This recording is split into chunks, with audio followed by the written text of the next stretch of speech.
हरे कृष्ण माता जी।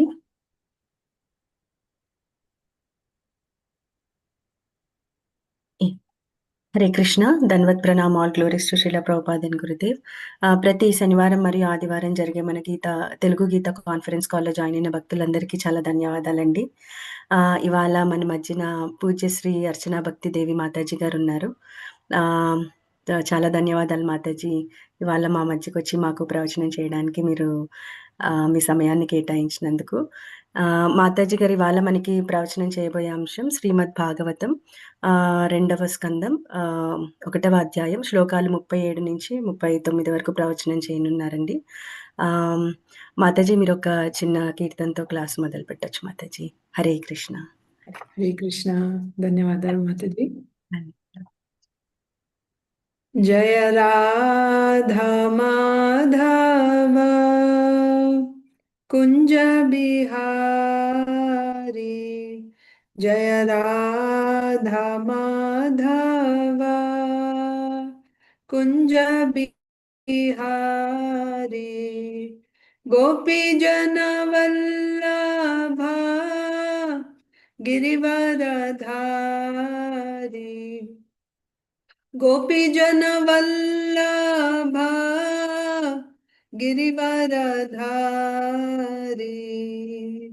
यशोदानंदन व्रज जन रंजन, यशोदानंदन व्रज जन रंजन, यमुना तीरा वनचारी, यमुना तीरा वनचारी, जय राधा माधव कुंज बिहारी, जय राधा माधव कुंज बिहारी, हरे कृष्णा कृष्णा कृष्णा हरे हरे, हरे राम राम राम हरे हरे, हरे कृष्णा कृष्णा कृष्णा हरे हरे, हरे राम राम राम हरे हरे, हरे कृष्णा कृष्णा कृष्णा हरे हरे, हरे राम राम राम हरे हरे, हरे कृष्णा कृष्णा कृष्णा हरे हरे,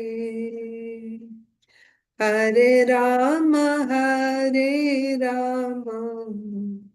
राम राम हरे हरे, हरे कृष्णा कृष्णा कृष्णा हरे हरे, हरे राम राम राम हरे हरे, हरे कृष्णा कृष्णा कृष्णा हरे हरे, हरे राम राम राम हरे हरे, जय जय प्रभुपाद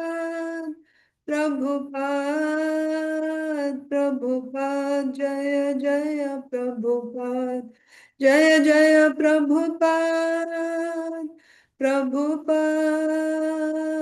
प्रभुपाद, जय जय प्रभुपाद, जय जय गुरुदेव,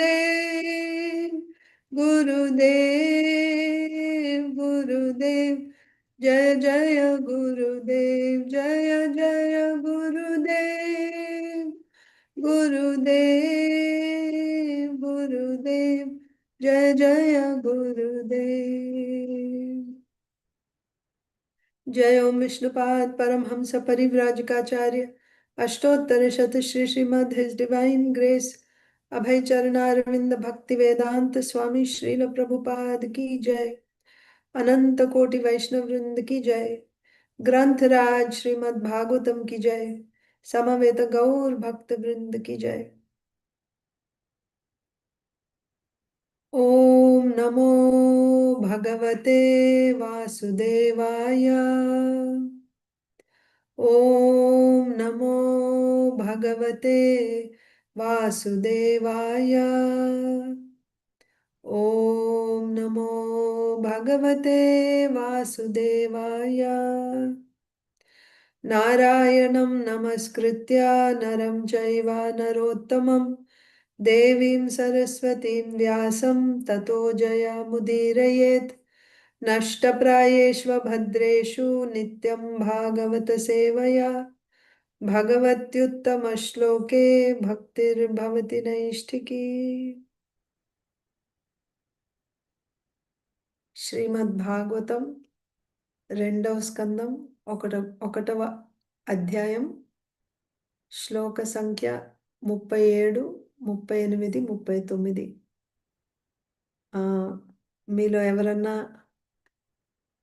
చదువుతారా తెలుగులో? అలాగే రాసప్రియ మాతజీ, రాసప్రియ శ్రీ రాధికాదేవి మాతజీ. నేను శ్లోకం అచ్చా మీరు సుదేవి మాతజీ మీరు షేర్ చేస్తారా తెలుగులో? బృందా మాతాజీ నా దగ్గర 1 సెకండ్ మాతాజీ. బృందా మాతాజీ మీరు బృందా మాతాజీ పీడిఎఫ్ ఒక్క నిమిషం.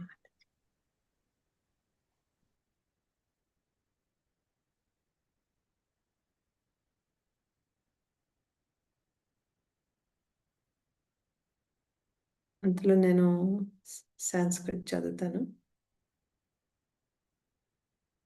టైం సేవ్ అవుతుంది.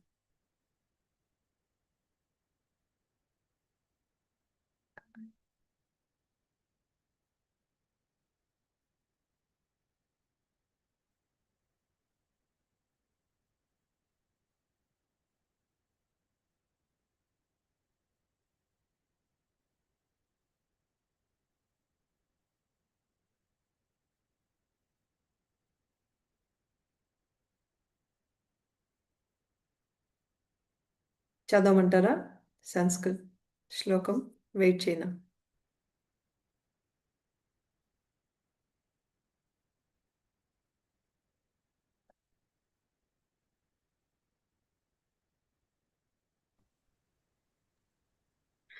సారీ మాతాజీ, బృందా మాతాజీ చేస్తున్నారు మాతాజీ. అచ్చా.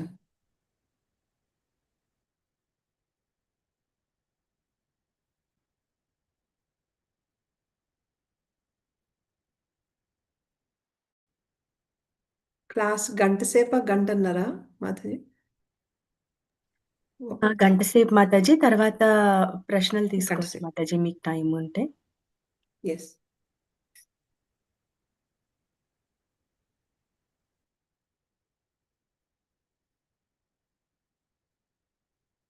$37.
3 చాలా పెద్ద పెద్ద పరుపోట్లున్నాయి. 9:15 సారీ అయిపోయింది. మాతాజీ. యాహ్! నేను ఒక్క నిమిషం మాతాజీకి కాల్ చేస్తాను మాతాజీ. ఓకే.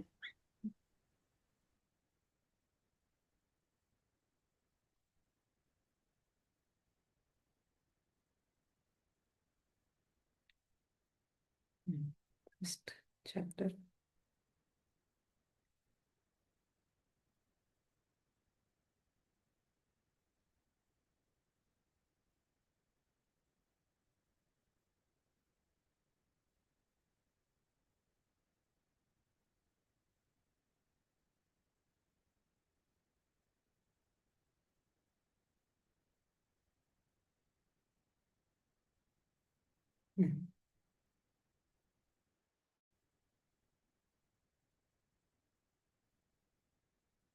నేను శ్లోకం చదువుతాను. తర్వాత రాసప్రియ మాతాజీ మీరు ట్రాన్స్‌లేషన్ పర్పొట్ చదవండి. Hare Krishna Mataji. So sorry Mataji. Share చేయడానికి టైం పట్టింది. మాతాజీ పర్పట్స్ పెద్దగా ఉంటే మీరు శ్లోకాలను ట్రాన్స్లేషన్ చదివి మీరు చెప్పండి మాతాజీ. లేదంటే చదవమన్నా ఓకే. Anything is fine. అలాగే. ఓకే. థ్యాంక్ యూ మాతాజీ. షూర్. సో శ్లోకం నేను చదువుతున్నాను. ఇది 37వ శ్లోకము. బ్రహ్మాననం క్షత్రభుజో మహాత్మా విడ్ ఊరురంఘ్రిశ్రిత కృష్ణవర్ణః నానాభిధాభిజగణోపపన్నో ద్రవ్యాత్మకః కర్మవితానయోగః. చదవండి మాతాజీ.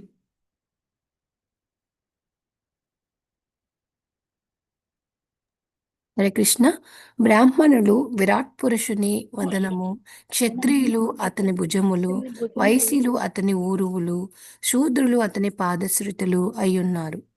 పూజార్హులుగా సమస్త దేవతలు కూడా అతని అందే ఉన్నారు కనుక అతని ప్రీత్యర్థమై సాధ్యముగు సంభారములతో యజ్ఞములను నిర్వహించుట ప్రతి ఒక్కరి ధర్మమై ఉన్నది. హరే కృష్ణ మాతాజీ. పర్పొట్ చదవండి. హరే కృష్ణ మాతాజీ. ధన్యవాద్ ప్రణామం. భాష్యము. ఏకేశ్వరవాదము ఇచ్చట అనుభవకమై వేద్యముగా సూచించబడింది. పలు దేవతలకు వివిధ నామములతో యజ్ఞమును ఆచరించుట వేద వాజ్ఞాయమునందు సూచింపబడినను ఆ దేవతలందరూ దేవదేవుని రూపమునందే ఉన్నారని ఈ శ్లోకమునందు తెలుపబడినది. వారందరూ కేవలం ఆదిపూర్ణము యొక్క అంశల వంటి వారే. అదే విధముగా బ్రాహ్మణులు మేధావి వర్గము వారు, క్షత్రియులు పరిపాలక వర్గము వారు, వైశ్యులు వ్యాపార వర్గము వారు, శూద్రులు శ్రామిక తరగతి అనడి మానవ సంఘ వర్ణములన్నీయును పరమపురుషుని దేహమునందే కలవు. సాధ్యమగు సంభారములతో వారందరూ భగవానుని ప్రీత్యర్థమై యజ్ఞమాచరించవలనని ఉపదేశింపబడినది.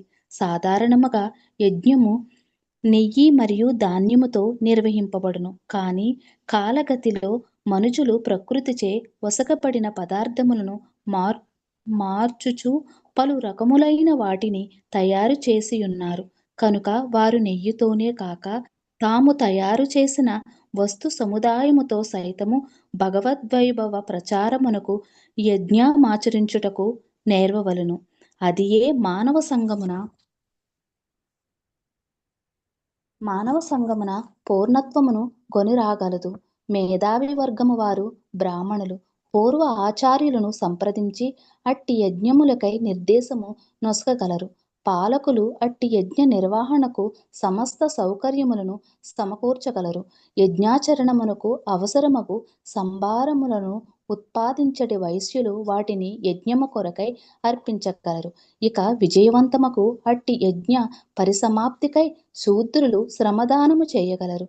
ఈ విధంగా సర్వవర్ణములు వారి సహకారముచే ఈ యుగమునకు ఉపదేశించబడిన సామూహిక హరినామ సంకీర్తనమనడి యజ్ఞమును ప్రపంచ సమస్త జనులు శ్రేయస్సు కొరకై నిర్వహింపవచ్చును. హరే కృష్ణ మాతాజీ. ధన్యవాద్ ప్రణామం. సో ఈరోజు మనము 3 శ్లోకాలు చదవబోతున్నాం. సో నెక్స్ట్ వన్ కూడా 3 చదివేద్దాం. ముందు 38వ శ్లోకము. इयानसावीश्वरविग्रहस्य यः सन्निवेशः कथितो मया ते అన్నీ ఒకసారి చదువుదామా లేకపోతే ఒకదాని తర్వాత ఒకటి చదువుదామా? పర్వాలేదు మాతాజీ. మీకేది వీలవుతుందో ఏది కన్వీనియంట్. మామూలుగా ఎలా చదువుతారు? ఒక శ్లోకం చదివి డిస్కస్ చేసి నెక్స్ట్ శ్లోకానికి వెళ్తారా లేకపోతే అన్ని ఒకటేసారి చదువుతారా? ఒక్కోసారి అలాగా మాతాజీ అది యా ఎలా అయినా డిపెండ్స్ పర్లేదు on Mataji. Speaker your Mataji. Wish. మీరు ఓకే మొత్తం చదివాకైనా చేయొచ్చు, లేదంటే శ్లోకం బై శ్లోకం అయినా వెళ్ళొచ్చు. ఓకే రెండు అయితే విధాలుగా చేస్తుంటారు మాతాజీ. సో ఓకే శ్లోకం బై శ్లోకం వెళ్దాం, ఎందుకంటే పెద్ద పెద్ద పరుపోట్లు ఉన్నాయి కదా, మళ్ళీ ముందుది మర్చిపోతారు అందుకని. అలాగే సరే అయితే మాతాజీ. యా. సో ఇప్పుడు మనము మొదటి శ్లోకం చదివాము, 37వ శ్లోకం చదివాము. ఆ, ఒక్క నిమిషం. ఓం అజ్ఞానతిమిరాంధస్య జ్ఞానాంజనశలాకయ చక్షురున్మీలితం येन తస్మై శ్రీ గురవే నమః. श्रीचैतन्यमनोभीष्टं स्थापितं येन भूतले स्वयं रूपः कदा मह्यं ददाति स्वपदान्तिकं। वन्देऽहं श्रीगुरो श्रीयुतपदकमलं श्रीगुरून् वैष्णवांश्च श्रीरूपं साग्रजातं सहगणरघुनाथान्वितं तं सजीवं साद्वैतं सावधूतं परिजनसहितं कृष्णचैतन्यदेवं श्रीराधाकृष्णपादान् सहगणललिता श्रीविशाखान्वितांश्च। हे कृष्ण करुणा सिंधो दीनबंधो जगतपते गोपेश गोपिका कांत राधा कांत नमोस्तुते। तप्त कांचन गौरांगी राधे वृंदावनेश्वरी वृषभानुसुते देवी प्रणमामि हरिप्रिये।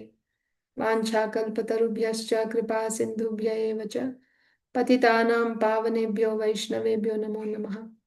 नमो विष्णुपादाय कृष्णप्रेष्ठाय भूतले श्रीमते भक्तिवेदांत स्वामिनिति नामिने नमस्ते सारस्वते देवे गौरवाणी प्रचारिणे निर्विशेष शून्यवादी पाश्चात्य देश तारिणे। जय श्री कृष्ण चैतन्य प्रभु नित्यानंद श्री अद्वैत गदाधर श्रीवासादि गौर भक्त वृंद। हरे कृष्णा कृष्ण कृष्ण हरे हरे, हरे राम राम राम हरे हरे। సో ఇప్పుడు మనం చదివిన ఈ 37వ శ్లోకము దీని కాంటెక్స్ట్ ఏంటో చూద్దాము. ఈ అధ్యాయము ఎలా మొదలైందంటే, ఇంతకుముందు మొదటో స్కందంలో లాస్ట్ చివరిలో పరీక్షిత్ మహారాజు ప్రశ్నలు అడిగారు అన్నమాట. ఏమడిగారు? ఎవరైతే అంటే చనిపోయే మనిషి అంటే చనిపోయే ముందు ఒక వ్యక్తి చెయ్యాల్సిందేంటి, చెయ్యకూడదేంటి, అంటే దేని గురించి వినాలి, శ్రవణం చేయాలి, దేన్ని కీర్తన చేయాలి, దేన్ని స్మరించాలి, లేకపోతే ఎవరిని పూజించాలి, ఎటువంటి కార్యాలు చేయాలి, ఇవన్నమాట. అంటే ఒక వ్యక్తి ఇప్పుడు పరీక్షిత్ మహారాజు పరిస్థితి ఏంటి? పరీక్షిత్ మహారాజు 7 రోజుల్లో తక్షక కాటు వల్ల లేకపోతే తక్షకుడి వల్ల తన శరీరాన్ని అంటే దేహత్యాగం చేయబోతున్నారు అనమాట. సో అప్పుడు పరీక్షిత్ మహారాజు అడిగిన ప్రశ్న ఏంటంటే, ఇలాగ ఎవరైతే ఇప్పుడు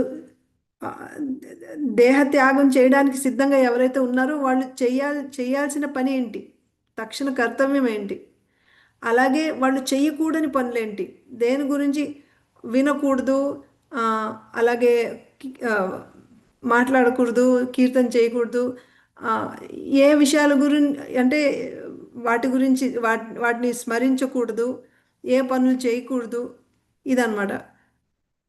సో చేయాల్సిందేంటి, కూడదేంటి అని ప్రశ్న అడిగారు. సో ఈ 2వ స్కందంలో ఫస్ట్ చాప్టర్లో ఫస్ట్ శ్లోకము సుఖదేవ్ గోస్వామి పరీక్షిత్ మహారాజు అడిగిన ప్రశ్నని ఎంతో ఆ, పొగుడుతున్నారనమాట. అంటే ఈ ప్రశ్న వినగానే ఈ ఈ ప్రశ్న విన్న వాళ్ళకు కూడా ఎంతో ఆ, అంటే మ్, మంచి జరుగుతుంది. ఎలా తెలుసు అంటే మీ ప్రశ్న విన్న తర్వాత ఇక్కడ ఉన్న ఆత్మవిత్ అంటే ఆత్మ సాక్షాత్కారం జరిగిన వాళ్ళు, వాళ్ళందరూ ఇక్కడే కూర్చొని ఉన్నారు. అంటే ఏంటి, వాళ్ళు మీ ప్రశ్నని వాళ్ళు ఇచ్చేస్తున్నారు అనమాట. అంటే ఆ, ఒప్పుకుంటున్నారు. మీరు మీరు మీరు అడిగిన ప్రశ్న చాలా మంచి ప్రశ్న అని చెప్పి దాని ఆన్సర్ వినడానికి ఆ ప్రశ్నని వాళ్ళు సమర్థిస్తున్నారు కాబట్టి ఇక్కడ కూర్చొని ఉన్నారు, ఇంకా లేచి వెళ్ళలేదు. ఇలాగా పరీక్షిత్ మహారాజు ప్రశ్నని ఆ, మెచ్చుకున్న తర్వాత 2, 3, 4 ఈ 3 శ్లోకాల్లో సుఖదేవ్ గోస్వామి ఒక వ్యక్తి ఏమి చేయకూడదో చెప్తారనమాట. అంటే గృహమేధులు ఎలా ఉంటారు, వాళ్ళు చేసే పనులేంటి, వాళ్ళు రాత్రి ఎలాగా సమయాన్ని నిద్రపోవడంలో లేకపోతే సెక్స్ లైఫ్లో వాళ్ళ జీవితాన్ని వాళ్ళ టైంని వేస్ట్ చేస్తున్నారు. అలాగే పగలంతా డబ్బులు ఎక్కడున్నాయని సమయం అంతా దీంట్లోనే వ్యర్థం చేస్తున్నారు. అలాగా 3 శ్లోకాల్లో ఏమి చేయకూడదో చెప్తారు. తర్వాత నెక్స్ట్ 5వ శ్లోకంలో ఏం చెయ్యాలి అది కూడా చెప్తారనమాట. సో 5వ శ్లోకంలో ఏం చెప్తున్నారంటే 5వ శ్లోకంలో అంటారు, తస్మాత్ భారత సర్వాత్మ భగవాన్ ఈశ్వరో హరి శ్రోతవ్య కీర్తితవ్యశ్చ స్మర్తవ్యశ్చేచ్చతా భయం. అంటే ఎల్లప్పుడూ మనము వినాల్సింది, కీర్తన చేయాల్సింది, స్మరించాల్సింది ఏంటి, భగవాన్ ఈశ్వరో హరి, భగవంతుడి గుణాలను, ఆయన నామాన్ని, వాటిని మనం ఎల్లప్పుడూ వినాలి, కీర్తించాలి, స్మరించాలి. ఇలా ఎవరైతే భయం నుంచి విముక్తులు అవ్వాలని కోరుకుంటున్నారో వాళ్ళు ఎల్లప్పుడూ భగవంతుడి నామాన్ని హరి, భగవాన్ ఈశ్వరో హరి, ఆయన గుణాల్ని ఇలాగా శ్రవణం చేయాలి, కీర్తన చేయాలి, స్మరణం చేయాలి అని చెప్తారనమాట. అలాగే నెక్స్ట్ 6వ శ్లోకంలో ఏం చెప్తారు, అంతే నారాయణ స్మృతి. అంతే నారాయణ స్మృతి అంటే ఏ సాధనలు, అంటే ఇప్పుడు మనకి జ్ఞాన సాధన ఉంది, జ్ఞాన యోగం ఉంది, అష్టాంగ యోగం ఉంది, సాంఖ్య యోగం, ఇలాగ ఎన్నో సాధనలు ఉన్నాయి కదా. అన్ని సాధనలు లాస్ట్లో భక్తి చెయ్యందే ఆ యొక్క సాధన ఫలితాన్ని ఇవ్వలేవు. అంటే భక్తి సహాయం లేనిదే ఏ సాధన కూడా ఆ సాధన యొక్క ఫలితాన్ని ఇవ్వలేదు. సో అల్టిమేట్గా చివరికి అన్ని సాధనలు రావాల్సింది భక్తి దగ్గరికి అని చెప్తారన్నమాట. అంతే నారాయణ స్మృతి, లాస్ట్లో అందరూ నారాయణ స్మృతి దగ్గరికే రావాలి. ఇప్పుడు ఏం చేస్తున్నారంటే సుఖదేవ్ గోస్వామి భక్తి యొక్క మహిమని చెప్తున్నారు. ఈ శ్లోకాల్లో భక్తి యొక్క మహిమని చెప్తున్నారనమాట. సో 7వ శ్లోకంలో ఏం చెప్తారంటే భక్తులు భగవంతుడి ఈ గుణగానం, భగవంతుడి లీలలు, నామము, గుణాలు, ఈ శ్రవణము, కీర్తనము, వీటిల్లో రమంతే అంటే ఏంటి, రమిస్తారు. వాళ్ళు కేవలం భక్తి అంటే ఇప్పుడు నేను నా మనసుని నిగ్రహించుకోవడం కోసం నేను భగవంతుడి మీద ఏమంటారు మెడిటేట్ చేస్తున్నాను, అలా కాదు. వాళ్ళు రమిస్తారు అంటే వాళ్ళకి ఎంతో ఆనందం కలుగుతుంది అనమాట. భగవంతుడి గురించి విన్నప్పుడు, భగవంతుడిని నామాన్ని కీర్తించినప్పుడు వాళ్ళకి ఎంతో ఆనందం కలుగుతుంది. ఇలాంటి ఆనందము ఎవరైతే సాయుధ్య ముక్తిని పొందుతారో లేకపోతే అదే బ్రహ్మలో లీనం అవుతారో వాళ్ళకి ఇటువంటి ఆనందం దొరకదు. భగవంతుడి లీలల గురించి వాళ్ళు విన్నప్పుడు, భగవంతుడి గుణాలను విన్నప్పుడు వాళ్ళకి అలాంటి ఆనందము కలగదు. కేవలం భక్తులకి మాత్రమే ఆనందం కలుగుతుందన్నమాట. ఇది భక్తి యొక్క మహిమ అని చెప్తున్నారు. తర్వాత 8వ శ్లోకంలో అంటే ఇప్పుడు ఏం చెప్పారు? భగవంతుడి గుణాల గురించి, లీలల్ని గురించి, నామాన్ని గురించి వినడము, ఇది హైయెస్ట్ అని చెప్తున్నారు. అన్నిటికంటే హైయెస్ట్ ఏంటి? అన్ని సాధనల్లో అన్నిటికంటే గొప్ప సాధన ఏంటి? భక్తి అనమాట. అందులో కూడా భగవంతుడి ఆ, ఆ, ఇందులో ఇంకొకటి గుణాన్ హరేర్ నామాను కీర్తనం, అనుకీర్తనం వచ్చింది కదా. అంటే ఇంకా ఇంకా రాలేదండి. అయితే ఇక్కడ ఏం చెప్తున్నారంటే మనము సుఖదేవ్ గోస్వామి ఏం చెప్తున్నారు? భగవంతుడి లీలల్ని గురించి వినాలి, భగవంతుడి గుణాల గురించి వినాలి అని చెప్తున్నారు కదా. ఎక్కడ మనకి దొరుకుతాయి ఇవన్నీ? భగవంతుడి గుణాలు, లీలలు ఇవన్నీ మనకి ఎక్కడ కనిపిస్తాయి? భాగవతంలో కదా, శ్రీమద్ భాగవతం. అంటే టాప్ మోస్ట్, అన్నిటికంటే హైయెస్ట్ ఏంటి అంటే శ్రీమద్ భాగవతం వినడము, శ్రవణం చేయడము, అలాగే కీర్తన చేయడము, దీనికి మించింది లేదు అన్నట్టు చెప్తున్నారు అనమాట. శ్రీమద్ భాగవతము ఇది అన్నిటికంటే హైయెస్ట్, శ్రీమద్ భాగవతం వినడము అని చెప్తున్నారు. అప్పుడు ఇది చెప్పడానికి తన తన ఉదాహరణే తీసుకొని చెప్తున్నారనమాట 8వ శ్లోకంలో. ఇదం భాగవతం నామ పురాణం బ్రహ్మ సంహితం అధీతవాన్ ద్వాపరాదో పితుర్ద్వైపాయనాద్ అహం. ఈ భాగవతము నాకు మా తండ్రి ఎవరు? వ్యాసదేవులు. ద్వాపర యుగం లో అంటే ద్వాపర యుగం అంతం అయ్యే మతలబ్ బిగినింగ్ ఆఫ్ ది ఎండ్ అంటే ద్వాపర యుగం చివరిలో మొదటి భాగంలో నాకు ఈ భాగవతాన్ని మా తండ్రి వ్యాసదేవులు, మా తండ్రి దగ్గర నుంచి నేను ఈ భాగవతం విన్నాను అని చెప్తున్నారు అనమాట. అప్పుడు సుఖదేవ్ గోస్వామి పరిస్థితి ఏంటి? నైర్గుణ్య పరినిష్ఠితోపి నైర్గుణ్య ఉత్తమ శ్లోక లీలయ అర్హిత చేత రాజర్షే ఆఖ్యానం యద్ అధీతవాన్. అంటే నేను ఆల్రెడీ అంటే నిర్గుణ బ్రహ్మ ప్రాప్తి ఆల్రెడీ అప్పుడు సుఖదేవ్ గోస్వామికి బ్రహ్మన్ రియలైజేషన్లో పర్ఫెక్ట్గా సిచ్యువేట్ అయి ఉన్నారనమాట. ఎవరు? సుఖదేవ్ గోస్వామి. అయినా సరే అంటే బ్రహ్మన్ రియలైజేషన్లో ఉండడం అంటే ఏంటి అంటే ఈ భౌతిక సంసారంలో భౌతిక విషయాలు ట్రాన్సెండ్ అయిపోయారు ఆల్రెడీ. అంటే ఈ భౌతిక సంసారంలో ఎటువంటి ఆకర్షణ కానీ ఆసక్తి కానీ ఏమీ ఉండదు. ఈ భౌతిక విషయాల పట్ల ఎటువంటి అట్రాక్షన్ ఉండదు. అలాంటి సుఖదేవ్ గోస్వామి భగవంతుడి గురించి, భగవంతుడి గుణాల గురించి, లీలల గురించి విన్నప్పుడు ఆయనకి ఎంతో అట్రాక్టివ్గా అనిపించాయి అన్నమాట. దీనివల్ల మనకి ఏమర్థమవుతుంది అంటే భగవంతుడి లీలలు భౌతికం కాదు.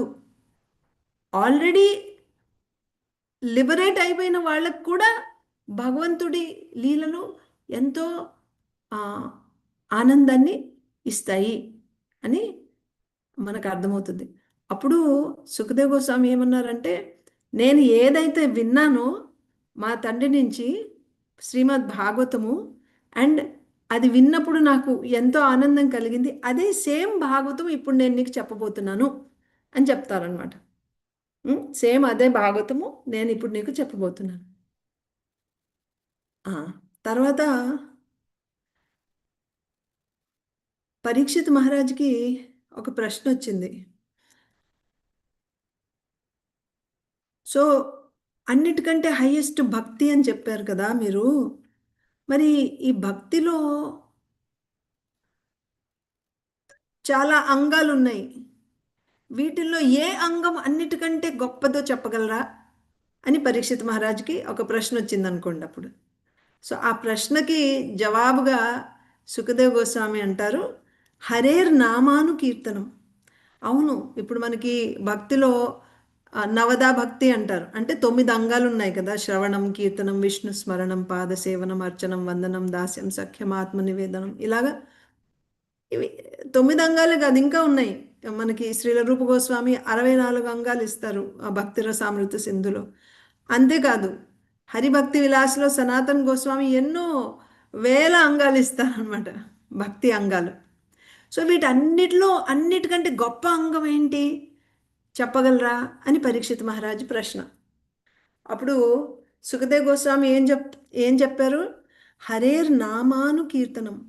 హరినామాన్ని కీర్తించడం, కీర్తనం చేయడం. అఫ్ కోర్స్ మనం ముందు శ్రవణం చేయాలి, మొట్టమొదట చేయాల్సింది శ్రవణము. కానీ అన్ని అంగాల్లోకి బెస్ట్ అంగం ఏంటి అంటే భగవంతుడిని నామాన్ని కీర్తించడం, జపించడం అంట. అది కూడా ఎలాగా? అనుకీర్తనం. అనుకీర్తనం అంటే మళ్ళీ మళ్ళీ మళ్ళీ మళ్ళీ చేయడం. అది అన్నిటికంటే బెస్ట్ అంగం అంట. అప్పుడు పరీక్షిత్ మహారాజ్కి ఒక సందేహం వచ్చింది. మరి భగవంతుడి నామాన్ని మనము కంటిన్యూస్గా, కాన్స్టెంట్గా, అంటే మళ్ళీ మళ్ళీ జపించాలని చెప్తున్నారు మీరు. మరి నా దగ్గర సమయం లేదే, నేను 7 రోజుల్లోనే నా శరీరాన్ని అంటే దేహత్యాగం చేయాల్సి ఉంటుందే, మరి నేను నా జీవితాన్ని పర్ఫెక్ట్ చేసుకోలేను, నేను ఇలాగ చేయలేను కదా అని పరీక్షిత్ మహారాజు బాధపడుతున్నారనమాట. అప్పుడు సుఖదేవ్ గోస్వామి ఏం చెప్పారు? అంత టైం అక్కర్లేదు. ఎవరైతే ఈ హరినామము యొక్క మహిమను అర్థం చేసుకున్నారో, పూర్తి కాన్షియస్నెస్ తోటి ఈ హరినామాన్ని శరణు తీసుకొని ఎవరైతే హరినామం చేస్తారో, అలాంటిది కాన్షియస్నెస్లో ఒక్క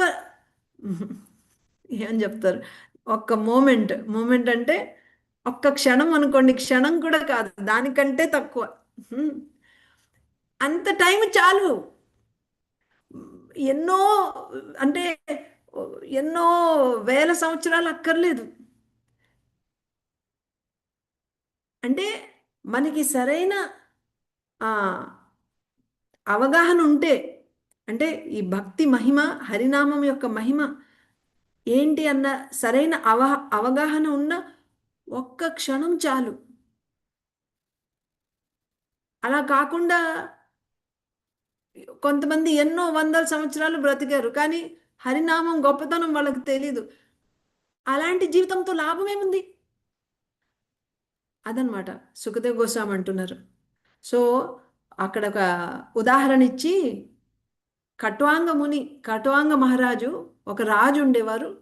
ఆయన కేవలం ఒక్క క్షణం కంటే తక్కువ, అంత సమయంలోనే తన జీవితాన్ని పర్ఫెక్ట్ చేసుకున్నారు. పరీక్షిత్, నీ దగ్గర 7 రోజుల సమయం ఉంది, వారం రోజుల సమయం ఉంది, ఏం భయం లేదు. సో నీ దగ్గర ఉన్న సమయంలో నువ్వు నీ జీవితాన్ని పర్ఫెక్ట్ చేసుకోగలవు అని ఇలాగ 14 శ్లోకాల్లో భక్తి యొక్క మహిమని చెప్పారనమాట సుఖదేవ్ గోస్వామి. చెప్పిన తర్వాత, భక్తి మహిమని చెప్పిన తర్వాత అష్టాంగ యోగాన్ని వివరించడం మొదలుపెట్టారు. ఇప్పుడు అందరికీ ఒక ప్రశ్న రావచ్చు, ఇప్పటివరకు భక్తి మహిమను చెప్పి అన్నిటికంటే, అంటే మనం చేయాల్సింది ఏంటి? ఇప్పుడు శుద్ధ భక్తి చేయాలి. పరీక్షిత్ మహారాజు శుద్ధ భక్తుడే, సుఖదేవ్ గోస్వామి కూడా శుద్ధ భక్తుడే. మరి ఇప్పుడు అష్టాంగ యోగం గురించి అష్టాంగ యోగాన్ని ఎందుకు డిస్క్రైబ్ చేస్తున్నారు అంటే, చూడండి, మనము మీరు ఏదన్నా షాప్కి వెళ్ళారనుకోండి, ఆ, షాప్కి వెళ్ళి మీరు చీరలు కొనుక్కుంటున్నారు, చీరలు కొనుక్కోవడానికి వెళ్ళారనుకోండి, మీకు జస్ట్ ఒక రకమైన చీరే చూపించారనుకోండి, ఇది బెస్ట్ అని మీకు ఎలా తెలుస్తుంది? అదే దాంతోపాటు వేరే చీరలు చూపించారనుకోండి, కంపేర్ చేసినప్పుడు వీటిలో ఇది అన్నిటికంటే బాగుందని మనకు అర్థమవుతుంది, అంతే కదా? అలాగే ఇప్పుడు భక్తి అన్నిటికంటే బెస్ట్ అని చెప్పారు, కానీ అది ఎలాగ బెస్ట్ అని కంపేర్ చేయడం కోసము అష్టాంగ యోగాన్ని వివరిస్తున్నారనమాట. సో ఇప్పుడు అష్టాంగ యోగము భక్తి రెండు చూసిన తర్వాత భక్తి ఎలాగ అష్టాంగ యోగం కంటే బెస్ట్ అని అర్థం చేసుకోవడం కోసం, అంటే మనము ఏదైతే చెయ్యాలని చెప్తున్నారో దాని మీద మనకి పూర్తి శ్రద్ధ కలగాలి. అందుకని మనము కేవలం మనం చెయ్యాల్సిందే కాకుండా మిగతా వాటి గురించి కూడా తెలుసుకోవాలి. అలా తెలుసుకున్నప్పుడు మనం ఏదైతే చేయాలో దాని మీద మనకి దృఢ శ్రద్ధ ఏర్పడుతుంది. అందుకని ఇక్కడ అష్టాంగ యోగం గురించి వివరించడం మొదలు పెడతారు 16వ శ్లోకం నుంచి. సో యమ, నియమ, ఆసన, ప్రాణాయామ, ప్రత్యాహార, ధారణ, ధ్యాన, ఇలాగా అన్ని అంగాల్ని స్టెప్ బై స్టెప్ చెప్పుకుంటూ వస్తారనమాట. సో లాస్ట్లో సమాధి. ఇక్కడ ధారణ, ధ్యాన అని 2 స్టేజులు ఉన్నాయి అష్టాంగ యోగంలో. సో అంటే మన దగ్గర అంత సమయం లేదు కాబట్టి అన్నిటినీ డీటెయిల్గా నేను చెప్పట్లేదు, కానీ మెయిన్ పాయింట్ ఏంటంటే ఇక్కడ ధారణ అంటే ధారణ అంటే సరే మొదటి నుంచే చెప్తానండి. యమ, యమ అంటే ఇల్లు వదిలేసి వెళ్ళడం అనమాట, వనానికి వెళ్ళడం, అలాగా యమ. నియమ అంటే వనానికి వెళ్ళిన తర్వాత టైంకి నదిలో వెళ్ళి స్నానం చేయడం, అలాగా ఆ రూల్స్ నియమాలని పాటించాలి. తర్వాత ఆసన, మనము ఎలా ఆసన ఏ విధంగా కూర్చోవాలి, మన కింద సీట్ ఎలాగ ఉండాలి, ఎంత ఎత్తు ఉండాలి, ఇవన్నీ డీటెయిల్స్ శాస్త్రంలో ఎలా చెప్పారో ఆ విధంగా మనము ఆసనం వేసి కూర్చొని, తర్వాత ప్రాణాయామ. ప్రాణాయామ అంటే మన ప్రాణాన్ని చూడండి, ఈ నియమాల్లో మనము తినేవి కూడా కౌంట్ అవుతాయి. అంటే ఆహారానికి ప్రాణానికి, అంటే ఆహారము, ఇంద్రియాలు, ప్రాణము ఇవన్నీ లింక్డ్ అనమాట, కనెక్ట్ అయ్యి ఉంటాయి. సో మనము తినే ఆహారం సింపుల్గా చేసామనుకోండి, అప్పుడు ఇంద్రియాలు కొంచెం అంత యాక్టివ్గా ఉండవు. అంటే ఇంద్రియాలు ఏం చేస్తాయి, ఇంద్రియ పదార్థాల పట్ల పరిగెడుతూ ఉంటాయి. కళ్ళు చూడాలనేసి, చెవులు అవి వినాలనేసి, మన నాలిక రుచులు చూడాలని ఇలా ఉంటాయి కదా, ఎంతసేపు యాక్టివ్గా ఉంటాయి కదా. సో వాటిని కొంచెం యాక్టివిటీ వాటిని తగ్గించాలంటే ఏం చేయాలి, ఆహారం తగ్గించాలన్నమాట. అప్పుడు ఆహారం తగ్గించినప్పుడు ఏమవుతుందంటే ప్రాణము, వాయువు అనమాట, ప్రాణము మన శరీరంలో అంత తీవ్రంగా తిరగదు, మందంగా అవుతుందన్నమాట. అలా ఉన్నప్పుడు మనసు కూడా అటు ఇటు పరిగెత్తదు, మనసు కూడా కొంచెం కొంచెం శాంతిస్తుంది. అందుకని నియమాల్లో ఆహారాన్ని కంట్రోల్ చేసి దాని ద్వారా ఇంద్రియాలని అలాగే మనసుని కూడా నిగ్రహిస్తారు. ఇది పద్ధతి. సో అందుకని యమ, నియమ, ప్రాణాయామ, ఆసన, ముందు ఆసన, తర్వాత ప్రాణాయామ, ప్రాణాయామం తర్వాత ప్రత్యాహార. ప్రత్యాహార అంటే ఇప్పుడు ఇలాగ నిగ్రహించిన మనసుని మన బుద్ధితోటి భగవంతుడి మీద, అంటే పరమాత్మ మీద, భగవంతుడి మీద మళ్ళేటట్టు దాన్ని ట్రైన్ చేయడం అనమాట. బుద్ధి ద్వారా మనసుని భగవంతుడి మీద మళ్ళేటట్టు ట్రైన్ చేయడం, ఇది. సో అప్పుడు ధారణ. ధారణ అంటే ఏంటంటే మొత్తం భగవంతుడి రూపాన్ని మొత్తము చూడడం. మనం ఎలా మెడిటేట్ చేస్తామంటే భగవంతుడి రూపం మొత్తం మీద మెడిటేట్ చేస్తామన్నమాట. ధ్యానం అంటే ఏంటి, మొత్తం ఒకసారి కాదు, ఒక్కొక్క అంగం మీద ఫోకస్ చేయడం అనమాట. ముందు చరణాల మీద పూర్తిగా కేవలం అప్పుడు మన మెడిటేషన్ చరణాల మీద ఉన్నప్పుడు ఇంకేం కనిపించదు, జస్ట్ ఆ చరణాలు మాత్రమే కనిపిస్తాయి అన్నమాట. అలాగా. సో అది పర్ఫెక్ట్ అయిపోయినప్పుడు అప్పుడు నెక్స్ట్ ఇంకొంచెం పైకి వెళ్తారు. ఉం? అలాగా అలా పైకి పైకి ఒక్కొక్క ఆ పైన చూసినప్పుడు అప్పుడు ఇంక కిందవేం కనిపించవు, జస్ట్ అదొక్క అంగమే కనిపిస్తుంది. సో ధారణ అంటే అది అంత ఫోకస్డ్ కాదు, మొత్తం అంతా చూడడం, భగవంతుడిని మొత్తం చూడడము. ఆ? ఆ, అదే ధ్యానం అంటే స్పెసిఫిక్గా ఒక్కొక్క అంగం మీద మనము ధ్యానించడం అనమాట. సో ధ్యానము చేయడము అంత సులువు కాదు, ధ్యానం చేయడము సులువు కాదు. దానికి చిత్తశుద్ధి కావాలి. సో ధ్యానం చేయడానికి ట్రై చేసినప్పుడు చేయలేకపోయారు అనుకోండి, అప్పుడు ఏం చేయాలి? అప్పుడు మళ్ళీ ధారణ కిందకి రావాలి, మళ్ళీ ధారణ చేయాలి. అంటే ధ్యానం అంటే ఒక్కొక్క అంగం మీద ఫోకస్ చేయాలి కదా. అలా చేయలేనప్పుడు మళ్ళీ కిందకి రావాలి. కిందకి రావాలంటే ధారణ చేయాలి. ఎప్పుడవుతుంది ఇది? ఎప్పుడైతే చిత్తశుద్ధి లేదో, అంటే ఇంకా రజోగుణము తమో గుణము వీటి ప్రభావము మన మనసు మీద ఉన్నప్పుడు, చిత్తశుద్ధి లేనప్పుడు ధ్యానం చేయడము సంభవం కాదు. అప్పుడు ధారణకి రావాల్సి వస్తుంది. ఇక్కడ ఇప్పుడు పరీక్షిత్ మహారాజు ఒక ప్రశ్న అడుగుతున్నారు మళ్ళీ. ఏం అడుగుతున్నారంటే, ఇలాగ ధారణ చేసేటప్పుడు ఎవరి మీద మనము మెడిటేట్ చేయాలి, ఏ రూపం మీద మెడిటేట్ చేయాలి ధారణ చేసేటప్పుడు?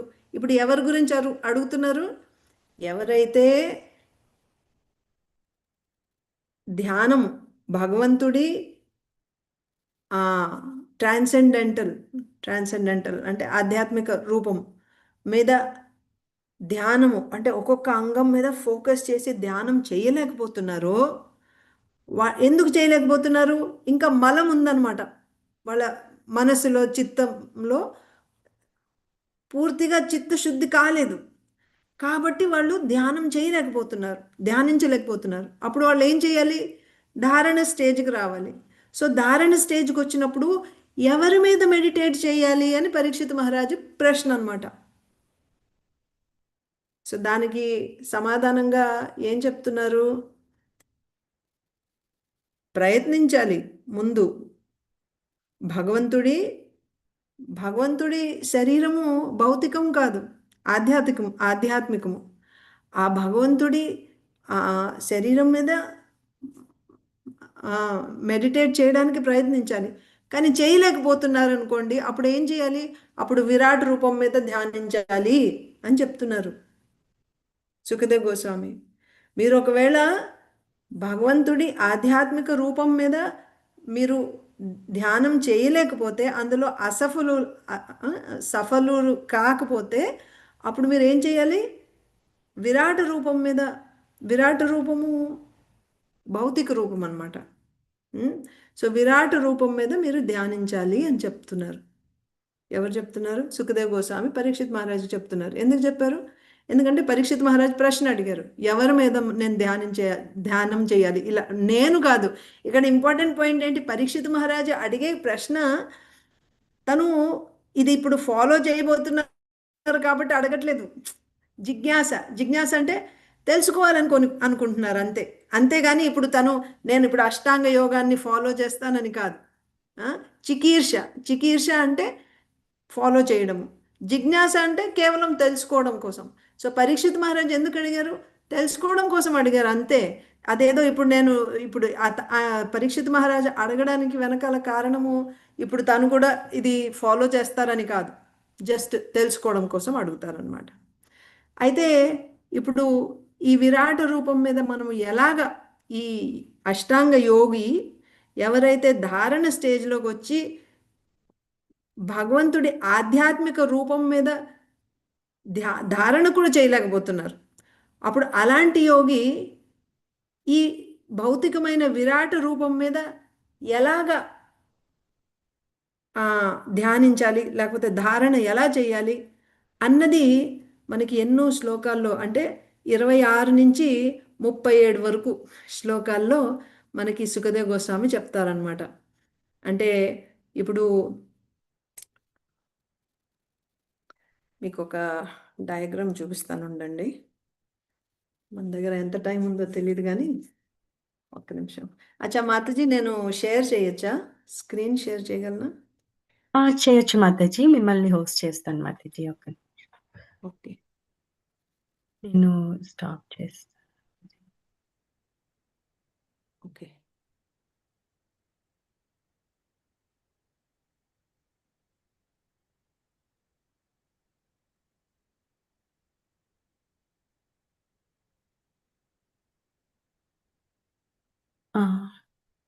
ఎస్. ఓకే, మీకు కనిపిస్తుందా నా స్క్రీన్? వైట్ బోర్డ్ కనిపిస్తుంది. ఓకే. సో ఇప్పుడు విరాట్ పురుషుడు, విరాట రూప అంటే భౌతికమైన రూపం అని చెప్తున్నాను కదా, అది మీకు కొంచెం ఎక్స్ప్లెయిన్ చేయాలి. ఇదిగోండి, ఇక్కడ మనకి మహావిష్ణువు అన్నమాట.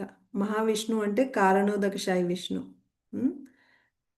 కారణోదకశాయి విష్ణు. కారణోదకశాయి విష్ణు తన దృష్టిపాతం ప్రకృతి మీద చేసినప్పుడు, ప్రకృతి మీద తన దృష్టిపాతం చేసినప్పుడు, ఇంగ్లీష్లో రాస్తే పర్వాలేదా, తెలుగులో రాయమంటారా? పర్వాలేదు మాతాజీ, మీరు అంటే చెప్తున్నారు కదా, పర్వాలేదు మాతాజీ. ఓకే. సో కారణోదకశాయి విష్ణు తన దృష్టిపాతము ప్రకృతి మీద చేసినప్పుడు ఏమవుతుంది? ప్రకృతి అంటే ఇందులో మనకి 3 గుణాలు అన్నమాట. ప్రకృతిలో 3 గుణాలు, సత్వ, రజస్, తమస్, ఇలాగ 3 గుణాలు ఉంటాయి కదా. సో ఇది లావుగా ఉంది పెన్ను, ఒక్క నిమిషం.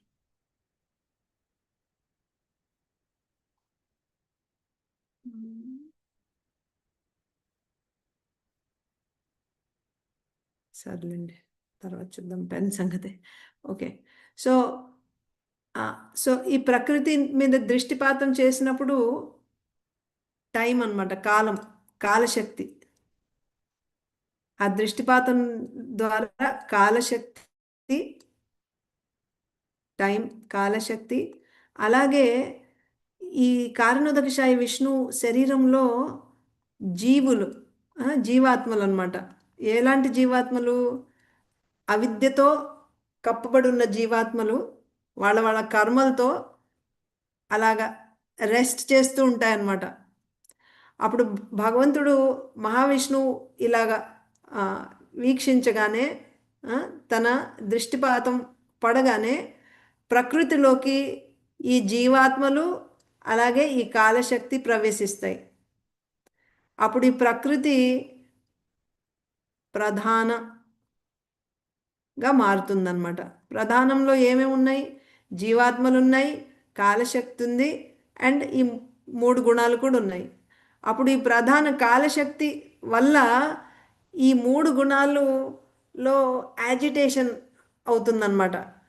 దానివల్ల ఇప్పుడు ఫస్ట్ మహత్తత్వ వస్తుంది, మహత్తత్వ. అండ్ మహత్తత్వం నుంచి అహంకారం కూడా 3 రకాలు అన్నమాట. అంటే సత్వగుణంలో అహంకారము, రజోగుణంలో అహంకారము, అలాగే రజోగుణంలో అహంకారము, అలాగే తమో గుణంలో అహంకారం. దానివల్ల సత్వగుణం నుంచి మనకి మనసు, మళ్ళీ ఈ దేవతలు, ఇంద్రియాధిష్టాన దేవతలు. రజోగుణం నుంచి బుద్ధి, ఇంటెలిజెన్స్, బుద్ధి, అలాగే ఇంద్రియాలు, సెన్సెస్, ఇంద్రియాలు. తమోగుణం నుంచి మనకి ఇంద్రియ ఏమంటారు, సెన్స్ ఆబ్జెక్ట్స్, తన్మాత్రలు అంటారు. ఎస్, తన్మాత్ర. తన్మాత్ర అంటే ఇంద్రియ పదార్థాలు అన్నమాట.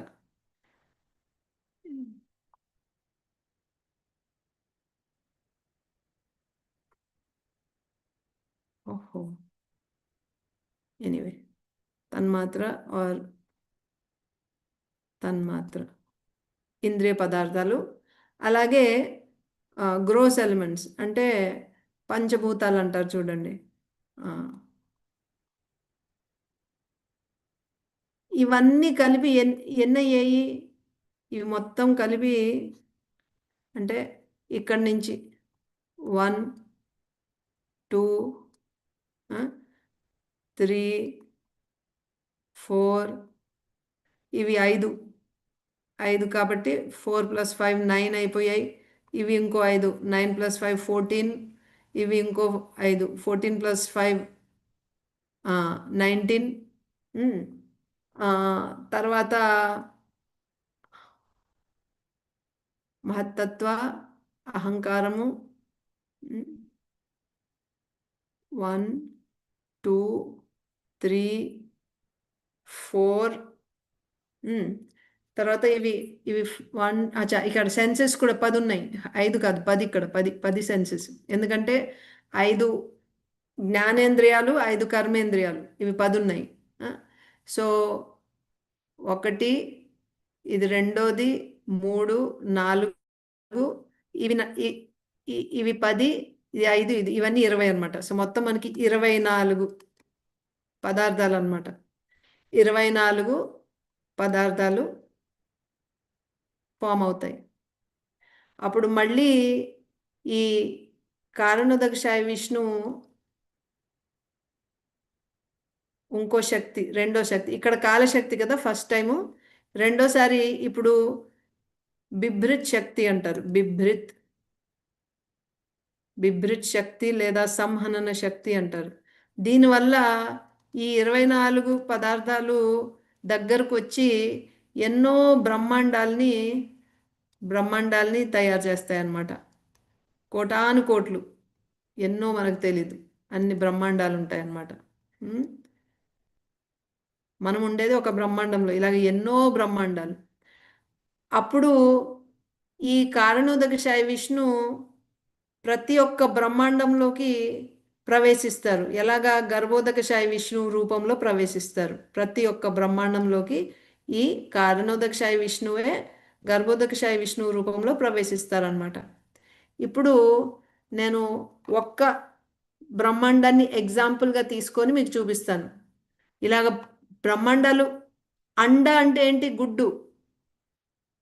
అలాగా బ్రహ్మాండ మనకి గుడ్డులో బయట ఒక షెల్ ఉంటుంది, లోపల కూడా కొంచెం లిక్విడ్ ఉంటుంది కదా. అలాగే ఈ బ్రహ్మాండంలో కూడా ఈ గర్భోదకశాయి విష్ణు ప్రవేశించిన తర్వాత తన శరీరం నుంచి వచ్చే ఏమంటారు, స్వెట్, చెమట నుంచి ఈ బ్రహ్మాండం సగము నీటితో నిండిపోతుందన్నమాట. దీన్నే గర్భోదక జలం అంటారు. గర్భోదక జలము, గర్భోదక జలం, ఇది ఈ వాటర్. సో అలాగే బయట ఇప్పుడు ఈ గుడ్డు బయట ఈ షెల్ దేంతో తయారు చేయబడింది? ఆ 24 పదార్థాలతోటే చేయబడింది అనమాట. అలాగే లోపల సేమ్ అవే 24 పదార్థాల లిక్విడ్ లోపల కూడా ఉంటుంది. ఈ షెల్, బయట ఉండే షెల్ 24 పదార్థాల ద్వారా చేయబడింది. అలాగే లోపల కూడా 24 పదార్థాల ద్వారా చేయబడిన మ్యాటర్ ఉంటుందన్నమాట. సో ఈ గర్భోదకశాయి విష్ణు 24 పదార్థాలని తన పొట్టలోకి తీసుకెళ్ళి తన గర్భంలో పెట్టుకుంటారు. ఎన్ని సంవత్సరాలు? 1000 సంవత్సరాలు. 1000 సంవత్సరాల వరకు తన పొట్టలో పెట్టుకుంటారు అనమాట. అప్పుడు ఏమవుతుంది? లోపల పొట్టలో పెట్టుకున్నప్పుడు ఈ గర్భోదకశాయి విష్ణువే పరమాత్మ రూపంలో దీని లోపలికి ప్రవేశిస్తారనమాట. ఎలాగైతే మన శరీరంలో ఆత్మ ఉంటేనే కదా శరీరము పెరగడము, అన్నీ జరుగుతాయి. ఇప్పుడు ఒక తల్లి గర్భంలో పిండం ఉన్నప్పుడు అందులో ఆత్మ ఉంటుంది. ఆత్మతో పాటు పరమాత్మ కూడా ఉంటారు. యత్ పిండాండే తద్ బ్రహ్మాండే. మన పిండంలో ఏం జరుగుతుందో ఈ బ్రహ్మాండంలో కూడా సేమ్ అదే జరుగుతుంది. సో ఈ 24 పదార్థాలు భౌతిక పదార్థాలు అన్నమాట. వీటిని లోపల పెట్టుకున్నప్పుడు, పొట్టలో పెట్టుకున్నప్పుడు, తన గర్భంలో పెట్టుకున్నప్పుడు ఈ గర్భోదకశయ విష్ణువే పరమాత్మ రూపంలో ప్రవేశించి అప్పుడు ప్రవేశించగానే అప్పుడు ఆ పిండం డెవలప్ అవ్వడం మొదలవుతుందన్నమాట. ఎంతసేపు పడుతుంది? 1000 సంవత్సరాలు పడుతుంది. 1000 సంవత్సరాలు. 1000 సంవత్సరాల తర్వాత తన నాభి నుంచి ఈ పిండము ఎవరది? అదే విరాట పురుషుడు అనమాట. బయటకు వస్తారు. ఎలాగా? ఒక కమల నాళం రూపంలో. అండ్ పైన ఇక్కడ ఈ ఒక కమలము. అండ్ దీని మీద ఒకటేసారి పైన బ్రహ్మదేవుడు అండ్ బ్రహ్మదేవుడితో పాటు ఈ 24 పదార్థాలతో పాటు ఆ జీవాత్మలు కూడా అన్నీ ఇక్కడే ఉంటాయి అన్నమాట. సో ఇవి లోపలికి తీసుకున్నప్పుడు ఈ విరాట్ పురుషుడిలో ఇప్పుడు ఎవరెవరు వచ్చారు ఒకటేసారి? బ్రహ్మదేవుడు, హిరణ్య గర్భ లేదా సూక్ష్మ విరాట్ అని కూడా అనొచ్చు. సూక్ష్మ విరాట్, సూక్ష్మ విరాట, మళ్ళీ స్థూల విరాట్. ఇలాగ ముగ్గురు వస్తారనమాట. స్థూల విరాట్,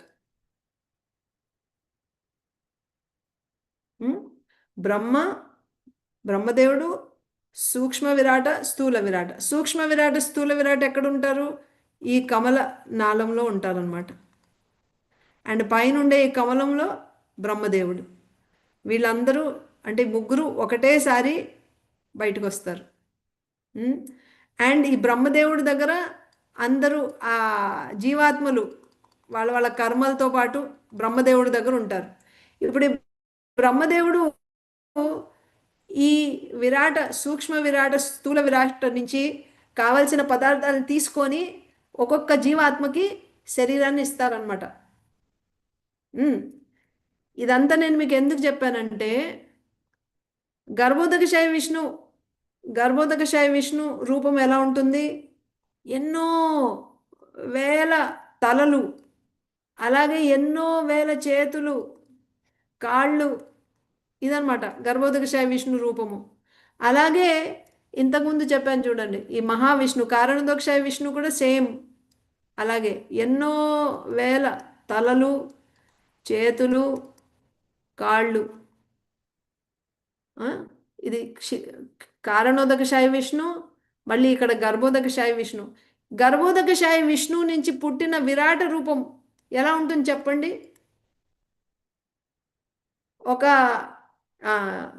ఒక మనిషికి పుట్టిన బిడ్డ ఏ రూపంలో ఉంటాడు? మనిషి రూపంలో ఉంటాడా? పిల్లి రూపంలో ఉంటాడా? మనిషి రూపంలో మాతాజీ. మనిషి రూపంలోనే ఉంటాడు. అలాగే గర్భోదకశయ విష్ణు గర్భం నుంచి వచ్చిన ఈ విరాట పురుషుడు ఏ రూపంలో ఉంటారు? సేమ్ గర్భోదకశయ విష్ణువు రూపంలోనే ఉంటారు అనమాట. సో విరాట పురుషుడికి ఎన్నో తలలు, ఎన్నో చేతులు, ఎన్నో కాళ్ళు. ఎగ్జాక్ట్లీ గర్భోదకశయ విష్ణువు ఏ రూపంలో ఉంటారో విరాట పురుషుడు కూడా అదే రూపంలో ఉంటారు. అలాగే మన కారణోదకశయ విష్ణు, గర్భోదకశయ విష్ణు, విరాట పురుష ముగ్గురు ఒకటే రూపంలో ఉంటారు. కాకపోతే కారణోదకశయ విష్ణువు రూపం ఏంటి? ఇది ఆధ్యాత్మిక రూపం, భౌతిక రూపం కాదు, సచ్చిదానంద విగ్రహం అన్నమాట. అలాగే గర్భోదకశయ విష్ణువు కూడా ఆధ్యాత్మిక రూపమే. ఎందుకంటే ఇది కారణోదకశయ విష్ణు ప్రకాశ రూపం అన్నమాట. ఐడెంటికల్, సేమ్ అదే రూపము ఎన్నో రూపాలుగా వచ్చింది. అది గర్భోదకశయ విష్ణు. కాబట్టి ఇది కూడా ఆధ్యాత్మికమే. మరి విరాట్ పురుషుడి శరీరము, రూపము దేంతో ఏర్పడింది? 24 భౌతిక పదార్థాలతో ఏర్పడింది కదా. కాబట్టి రూపం చూడడానికి సేమ్ ఉన్నా సరే ఉన్నా కూడా ఇది భౌతికమైనదన్నమాట. ఎందుకంటే 24 పదార్థాలతో ఏర్పడిన రూపం, ఇది భౌతిక రూపం.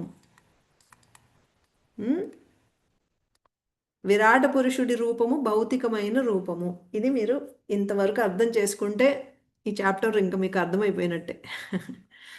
ఇప్పుడు ఏం చెప్తున్నారు సుఖదేవ్ గోస్వామి? ఈ మన యోగి, అష్టాంగ యోగి ధారణ స్టేజ్లో ఉన్నప్పుడు ఈ బ్రహ్మాండానికి పరమాత్మ ఎవరు? గర్భోదకశయ విష్ణు. మొత్తం బ్రహ్మాండానికి పరమాత్మ గర్భోదకశయ విష్ణు. అలాగే ఈ మొత్తము ఒక్క బ్రహ్మాండం కాదు, మొత్తం సృష్టికి ఎన్నో బ్రహ్మాండాలు, అన్ని బ్రహ్మాండాలకి సృష్టికి మొత్తానికి పరమాత్మ ఎవరు? కారణోదకశయ విష్ణు. కారణోదకశయ విష్ణు మొత్తం సృష్టికి పరమాత్మ, బ్రహ్మాండానికి పరమాత్మ గర్భోదకశయ విష్ణు. మరి ఒక్కొక్క జీవాత్మతో పాటు ఉండే పరమాత్మ ఎవరు? క్షీరోదకశయ విష్ణు. మీ హృదయంలో నా హృదయంలో ఉండే పరమాత్మ ఎవరు? అది క్షీరోదకశయ విష్ణు. సరే, అయితే ఇప్పుడు ఈ కారణోదకశయ విష్ణు, గర్భోదకశయ విష్ణు, క్షీరోదకశయ విష్ణు ముగ్గురు పరమాత్మే, వేరే వేరే లెవెల్స్లో పరమాత్మ. అష్టాంగ యోగం చేసేవాళ్ళు ఏ పరమాత్మ మీదైనా వాళ్ళు ధ్యానం చేయొచ్చు. ఆధ్యాత్మికమైన భగవంతుడి రూపం మీద ధ్యానం చేయాలి. కానీ వాళ్ళు చిత్తశుద్ధి లేకపోవడం వల్ల ఆ ఆధ్యాత్మికమైన రూపం మీద చేయలేకపోతున్నారు. ఇప్పుడు చేయలేరు, దానికి అర్హత లేదు వాళ్ళకి ఇప్పుడు. అప్పుడు ఏం చేయాలి? ఎందుకంటే వాళ్ళు చిత్తశుద్ధి లేకపోవడం వల్ల వాళ్ళు ఆధ్యాత్మికమైన విషయాల్ని గ్రహించలేకపోతున్నారు. కాబట్టి వాళ్ళకి కనిపించేదల్లా భౌతికమైన విషయాలే కనిపిస్తున్నాయి. సో అలాంటి వాళ్ళకి భౌతిక రూపమైన విరాట్ పురుషుడి మీద, విరాట్ పురుషుణ్ణి ధ్యానం చేయమని సుఖదేవ్ గోస్వామి చెప్తున్నారు. ఇలా చేయడం వల్ల వాళ్ళకు వచ్చే లాభం ఏంటి అంటే చిత్తశుద్ధి జరుగుతుంది. భౌతికమైన విరాట పురుషుడి మీద ధ్యానం చేయడం వల్ల చిత్తశుద్ధి జరుగుతుంది. ఎలా జరుగుతుంది చిత్తశుద్ధి? నేను ఇప్పుడు మీకు జనరల్గా మొత్తం చెప్పేస్తున్నాను. 37, 38, 39లో ఉన్న పాయింట్స్ చెప్పేస్తున్నాను. ఎందుకంటే ఇప్పుడు మనకి టైం లేదు, ఆల్రెడీ 9 అయిపోయింది. సో లాస్ట్లో చదవాలంటే ఎవరన్నా చదవచ్చు, కానీ నేను మామూలుగా మీకు చెప్పేయబోతున్నాను ఇప్పుడు పాయింట్స్. అయితే చిత్తశుద్ధి ఎలా జరుగుతుంది?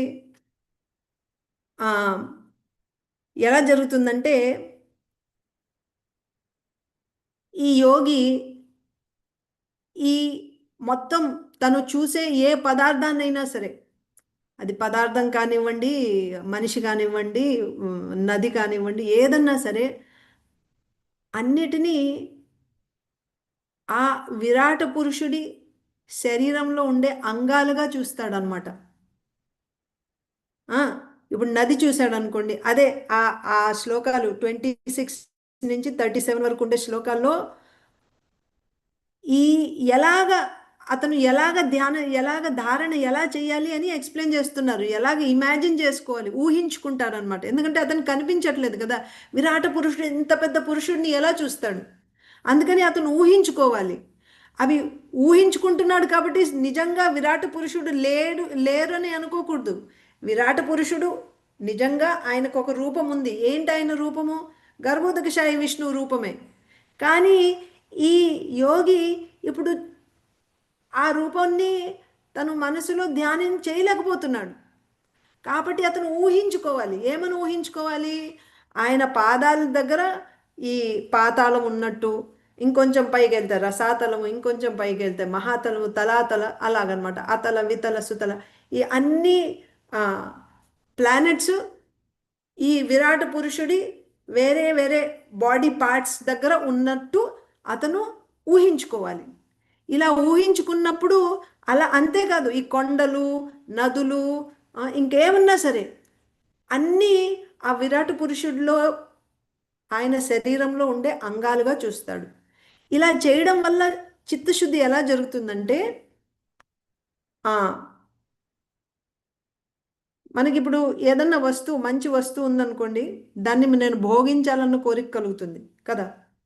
అంటే ఇప్పుడు ఏదన్నా మంచి వస్తువు ఉంటే ఇద్దరు మనుషులు నాకు కావాలంటే నాకు కావాలని అనుకుంటారు, నేను దీన్ని ఎంజాయ్ చేయాలనుకుంటున్నాను అని అనుకుంటారు. కానీ ఇప్పుడు దాన్ని చూసేటప్పుడు అది ఈ వ్యక్తిది, ఈ వ్యక్తి వస్తువు అని చూడకుండా ఇది భగవంతుడి ఫామ్, భగవంతుడి శరీరంలో ఒక అంగమే అన్నట్టు చూసినప్పుడు ఏమవుతుంది? అప్పుడు స్పర్ధ కలగదు, కాంపిటీషన్ ఉండదు, అసూయ, స్పర్ధ ఇలాంటివి కలగవు అనమాట అలా చూడడం వల్ల. సో అందుకని ఇది సాధన, ఈ యోగి చేయాల్సిన సాధన ఏంటంటే ఏది చూసినా సరే తనకి ఉండే పూర్వ సంస్కారాల పట్ల వాటితో చూడ్డు. అంటే ఇప్పుడు నది చూడగానే నేను ఒకప్పుడు నది దగ్గర, నదిలో నేను ఇదే వాడిని, మా ఫ్రెండ్స్ తోటి నేను అక్కడికి వెళ్ళా, అవన్నీ గుర్తురావు. నది చూడగానే ఏం గుర్తొస్తుంది? ఇది విరాట పురుషుడు, భగవంతుడి వెయిన్స్. వెయిన్స్ని తెలుగులో ఏమంటారు మాతాజీ? రక్త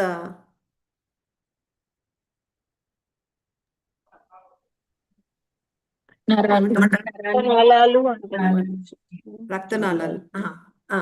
సో అది నదిని చూడగానే ఇంకేం గుర్తురాదు, ఇది భగవంతుడి రక్తనాళాలు అని గుర్తొస్తుంది. అలాగే ఇంకా ఏ విషయమైనా సరే మనకు ఆ శ్లోకాల్లో చెప్పారు చూడండి, అలాగా అది అతని మెడిటేషన్. అలా చేయడం వల్ల ఏమవుతుంది? చిత్తశుద్ధి కలుగుతుంది. చిత్తశుద్ధి కలగడం వల్ల ఏమైంది? ఇప్పుడు చిత్తశుద్ధి కలగగానే ఇప్పుడు అతను విరాట పురుషుడిని కాకుండా, ఆ భౌతికమైన విరాట రూపాన్ని కాకుండా ఆధ్యాత్మికమైన ఆ గర్భోదకశాయి విష్ణువుని కానీ లేకపోతే కారణోదకశాయి విష్ణువు మీద ఇప్పుడు ధ్యానం చేయడానికి అర్హత పొందుతాడనమాట. అది. సో అందుకని విరాట పురుషుడి మీద అతను ధ్యానం చేయడం వల్ల అతనికి ఏం కలుగుతుంది, ఏం జరుగుతుందంటే చిత్తశుద్ధి కలుగుతుంది, చిత్తశుద్ధి కలుగుతుంది. ఇంకో పాయింట్ ఇక్కడ ఏంటంటే, ఇప్పుడు మరి విరాట పురుషుడి రూపము భౌతిక వస్తువులతో చేయబడింది కదా, మరి ఆయన్ని భగవంతుడని మనం ఎలాగంటున్నాము అని ఎవరైనా ప్రశ్నించవచ్చు. ఎందుకంటే నేను ఏ వస్తువును చూసినా ఇది భగవంతుడి అంగము అన్నట్టు చూస్తున్నాను. మరి విరాట పురుషుడు భగవంతుడు ఎలాగయ్యారు? ఆయన శరీరం భౌతిక వస్తువులతో చేసింది కదా అని ఎవరికన్నా ప్రశ్న రావచ్చు. దీనికి ఆన్సర్ ఏంటంటే, కార్యంలో కారణాన్ని మనం చూడాలి. ఇప్పుడు పెరుగు, పాలు ఉన్నాయి. పెరుగుని చూసినప్పుడు ఈ పెరుగు మనకి ఎలాగొచ్చింది? పాల నుంచి కదా వచ్చింది. సో పెరుగులో మనం పాలను చూడాలి. పెరుగు పాలే, కానీ ఇప్పుడు కార్యము పెరుగు, దానికి కారణం పాలు. అలాగే విరాట పురుషుడు కార్యము, ఆ విరాట పురుషుడికి కారణం ఎవరు? గర్భోదకశాయి విష్ణు. గర్భోదకశాయి విష్ణు ఆధ్యాత్మికమైన రూపమే కదా. అలాగని విరాట పురుషుల్లో మనము కారణమైన గర్భోదకశాయి విష్ణుడిని చూడడం వల్ల ఆయన అంగాలన్నీ కూడా భగవంతుడి అంగాలు అని మెడిటేట్, అలాగా ధ్యానం చేయగలుగుతున్నారు. అది లాస్ట్లో ఇది 37వ శ్లోకం అనమాట. ఇప్పుడు నేను మీకు చెప్పింది 37వ శ్లోకము. 39వ శ్లోకంలో ఏం చెప్తున్నారంటే, ఈ విధంగా విరాట రూపం మీద ధ్యానం చేయడం వల్ల మనం ఏ యోగం చేసినా సరే, జస్ట్ అష్టాంగ యోగమే కాదు, నిష్కామ కర్మయోగం చేసినా, సాంఖ్య యోగం చేసినా, ఏ జ్ఞాన యోగాన్ని మనం అవలంబించినా మనకి దానితో పాటు కొన్ని సైడ్ ప్రోడక్ట్స్ అంటే సెకండరీ రిజల్ట్. ఇప్పుడు మనం నిష్కామ కర్మయోగం ఎందుకు చేస్తాము? అంతఃకరణ శుద్ధి పొందడం కోసం చేస్తామన్నమాట నిష్కామ కర్మయోగం. నిష్కామ కర్మయోగం చేయడం వల్ల మనకి కావాల్సిన రిజల్ట్ ఏంటి? నిర్విణ్ణత, నిర్లిప్తత, అంతఃకరణ శుద్ధి. కానీ దాంతోపాటు వేరే రిజల్ట్స్ కూడా వస్తాయి. నిష్కామ కర్మయోగం అంటే మనం కర్మయోగం చేస్తున్నాం, బ్రాహ్మణుడిగా, క్షత్రియుడిగా, వైశ్యుడిగా మనం ఏదో మన కర్మలు చేస్తున్నాము. ఆ కర్మలు చేస్తే దాని ఫలితాలు కూడా మనకు వస్తాయి, ఆ కర్మ ఫలితం కూడా వస్తుంది మనకి. కానీ ఆ కర్మ ఫలితం మనకి కావాల్సిన గోల్, మన లక్ష్యం అది కాదు. మన లక్ష్యం ఏంటి? అంతఃకరణ శుద్ధి. కాబట్టి ఇలాగ మధ్యలో వచ్చే ఈ రిజల్ట్స్ పట్ల మనము ఆసక్తులు కాకూడదు, వాటిని మనం తీసుకోకూడదు. ఇప్పుడు భక్తి చేసేటప్పుడు కూడా మన భక్తి చేయడంలో మన లక్ష్యం ఏంటి? కృష్ణ ప్రేమని పొందడము, అది మన లక్ష్యము. ఫస్ట్ ఆఫ్ ఆల్ మనం శుద్ధ భక్తి చేయాలి. శుద్ధ భక్తిలో ప్రవేశించడానికి మనకి దృఢ శ్రద్ధ కావాలి భక్తిలో. ఆ దృఢ శ్రద్ధ వచ్చిన తర్వాత, భక్తిలో ప్రవేశించిన తర్వాత మనము కృష్ణ ప్రేమని పొందాలి. సాధన భక్తి తర్వాత భావభక్తి, లాస్ట్లో కృష్ణ ప్రేమ వరకు వెళ్ళాలి. కానీ ఈ మధ్యలో మనం ఇలా భక్తి చేసేటప్పుడు మనకి పేరు, ప్రతిష్ట ఇలాంటివన్నీ వస్తాయి. వాటి పట్ల మనం ఒకవేళ ఆకర్షితులు అయిపోయామనుకోండి, ఓ నాకు ఇప్పుడు ఎంతమంది నన్ను ఫాలో అవుతున్నారు, లేకపోతే ఇలాంటివి, అప్పుడు ఏమవుతుంది, మన భక్తి శిథిలం అయిపోతుంది. భక్తి, శుద్ధ భక్తి అంటే అన్యాభిలాషిత శూన్యం. ఇంకా ఎటువంటి కోరికల్ని కోరుకునే తనం ఉండదు.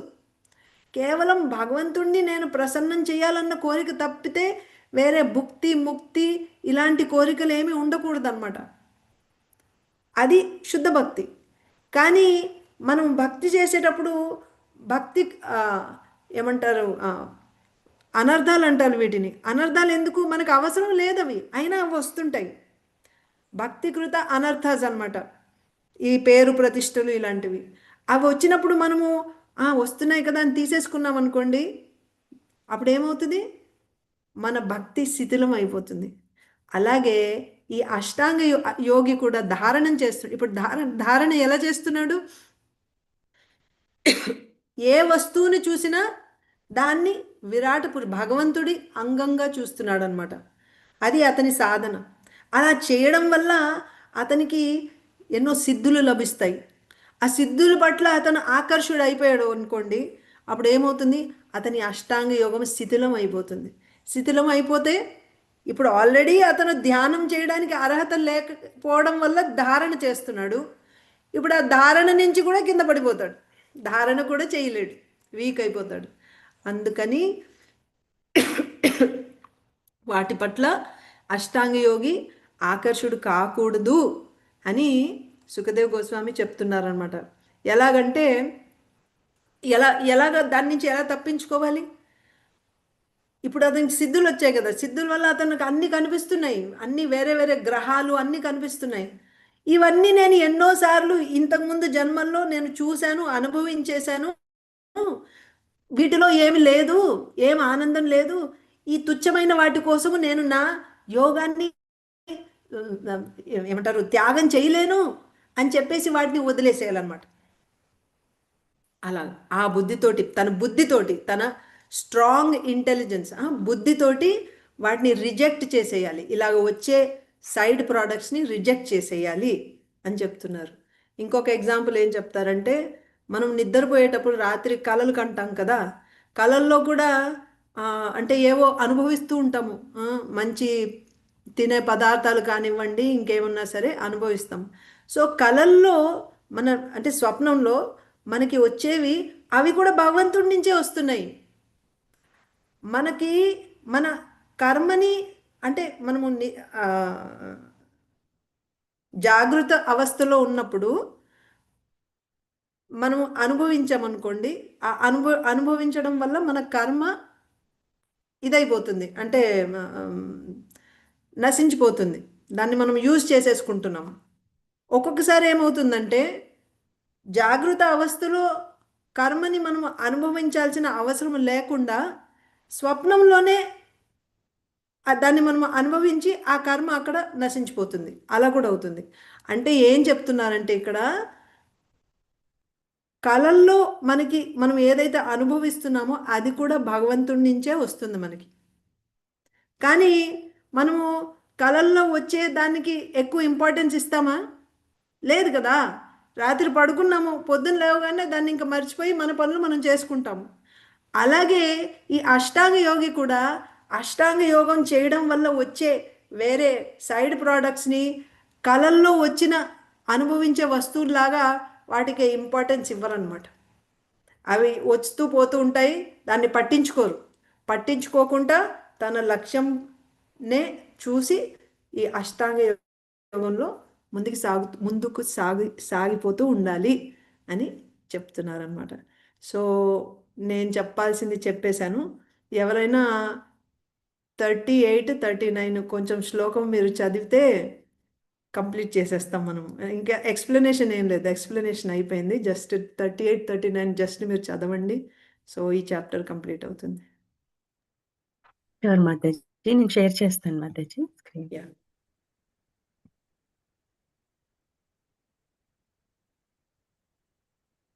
సో నేను శ్లోకం చదవమంటే నేను శ్లోకం చదువుతాను 38, తర్వాత మీరు ట్రాన్స్లేషన్ పర్పort చదవండి.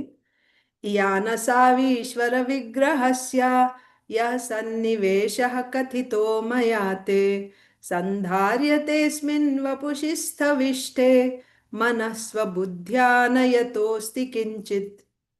చదవండి.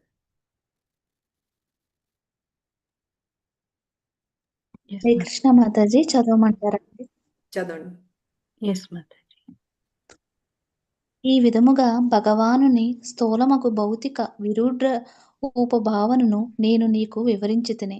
నిజముగా ముక్తిని అభిలషించువాడు తన మనస్సును భగవానుని ఈ రూపమునందే కేంద్రీకరించవలెను. ఏ లయాన భౌతిక జగమునందు దీనికి మించినది వేరొకటి లేదు. భాష్యం చదవమంటారా మాతాజీ? చదవండి. భాష్యం.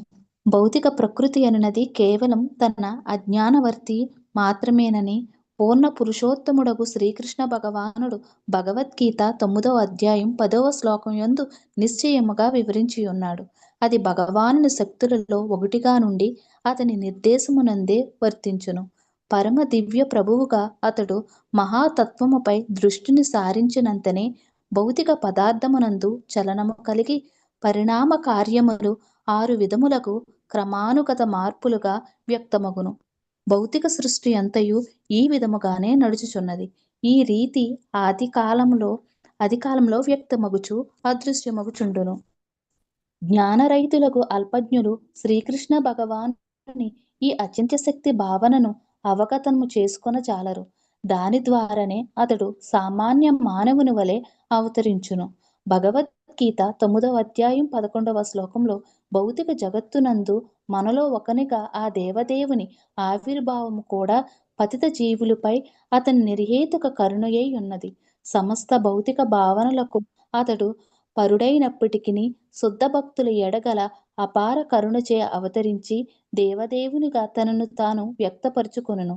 భౌతిక తత్వవేత్తలు, శాస్త్రజ్ఞులు అణుశక్తి మరియు విశ్వరూపము యొక్క విరాట స్థితి అందే అతిగా ఆసక్తులై ఆధ్యాత్మిక అస్తిత్వపు తత్వము కన్నను భౌతిక సృష్టిల భావ్య లక్షణమునికే అధిక గౌరవము నొసుగుదురు.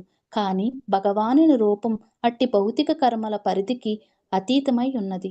భౌతిక తత్వవేత్తలు, శాస్త్రజ్ఞులు ప్రతి దానిని తమ స్వంత అనుభవం దృష్ట్యానే ఆలోచింతురు.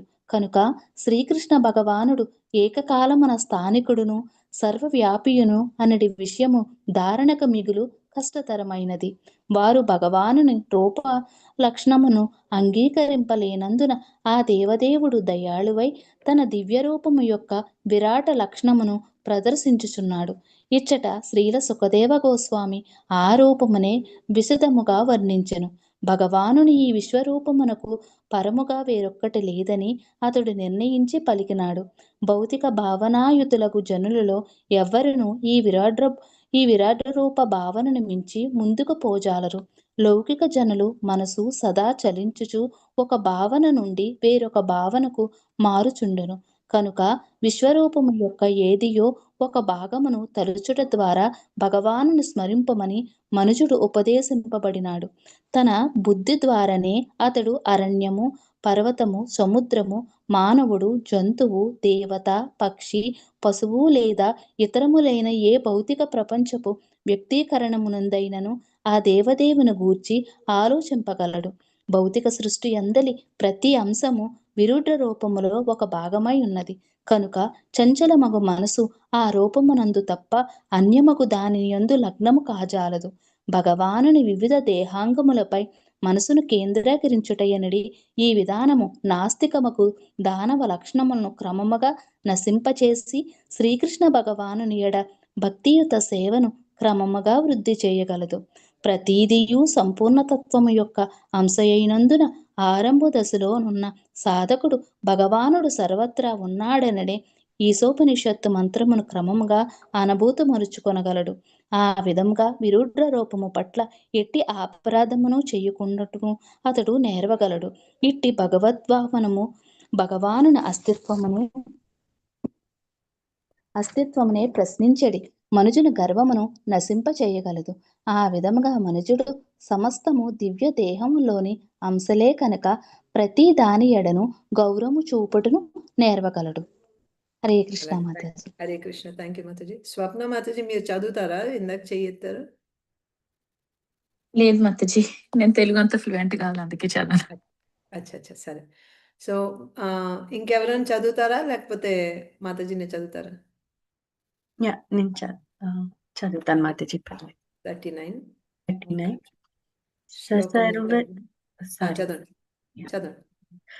సర్వధీవృత్యనుభూత సర్వా ఆత్మా యథా స్వప్నజనేక్షితైకః తం సత్యమానందనిదం భజేత నాన్యత్ర సజ్జేత్యత ఆత్మపాతః. ట్రాన్స్లేషన్.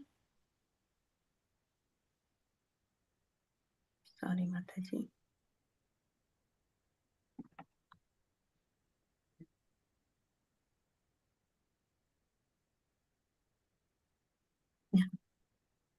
భావము. సామాన్య జనులు స్వప్నములందు వేలాది రూపములను సృష్టించుకొనడి రీతి తననే పలు రూపములలోనికి విస్తరింపజేసుకొన్న దేవదేవుని యందే మనుజుడు తన మనస్సుని నిలుపవలెను. సర్వానందమయ పరతత్వమగు అతని యందే ప్రతి ఒక్కరూ మనస్సుని కేంద్రీకరించవలెను. లేనిచో మనుజుడు తప్పుదారి పట్టి తన స్వీయ పతనమునకు కారణుడు అగును. భాష్యము. మహా గోస్వామియగు శ్రీల సుఖదేవ గోస్వామిచే ఈ శ్లోకమునందు భక్తియుత సేవా విధానము సూచింపబడినది. శ్రద్ధను ఆత్మానుభవములోని పలు శాఖలను మళ్లించుటకు బదులు దేవదేవునే ఆత్మానుభవము, అర్చనము, భక్తి అనువాని పరమ లక్ష్యములుగా మనము ధ్యానింపవలెనని మనకు అతడు తెలియజేయు ప్రయత్నించుచున్నాడు. ఆత్మానుభవమనగా నిత్య జీవనము కొరకు జీవ సంఘర్షణముపై యుద్ధము ప్రకటించుట వంటిది. కనుక భౌతిక శక్తి యొక్క భ్రాంతిచే యోగి లేదా భక్తుడు పలు ఆకర్షణలను ఎదుర్కోవలసి వచ్చును.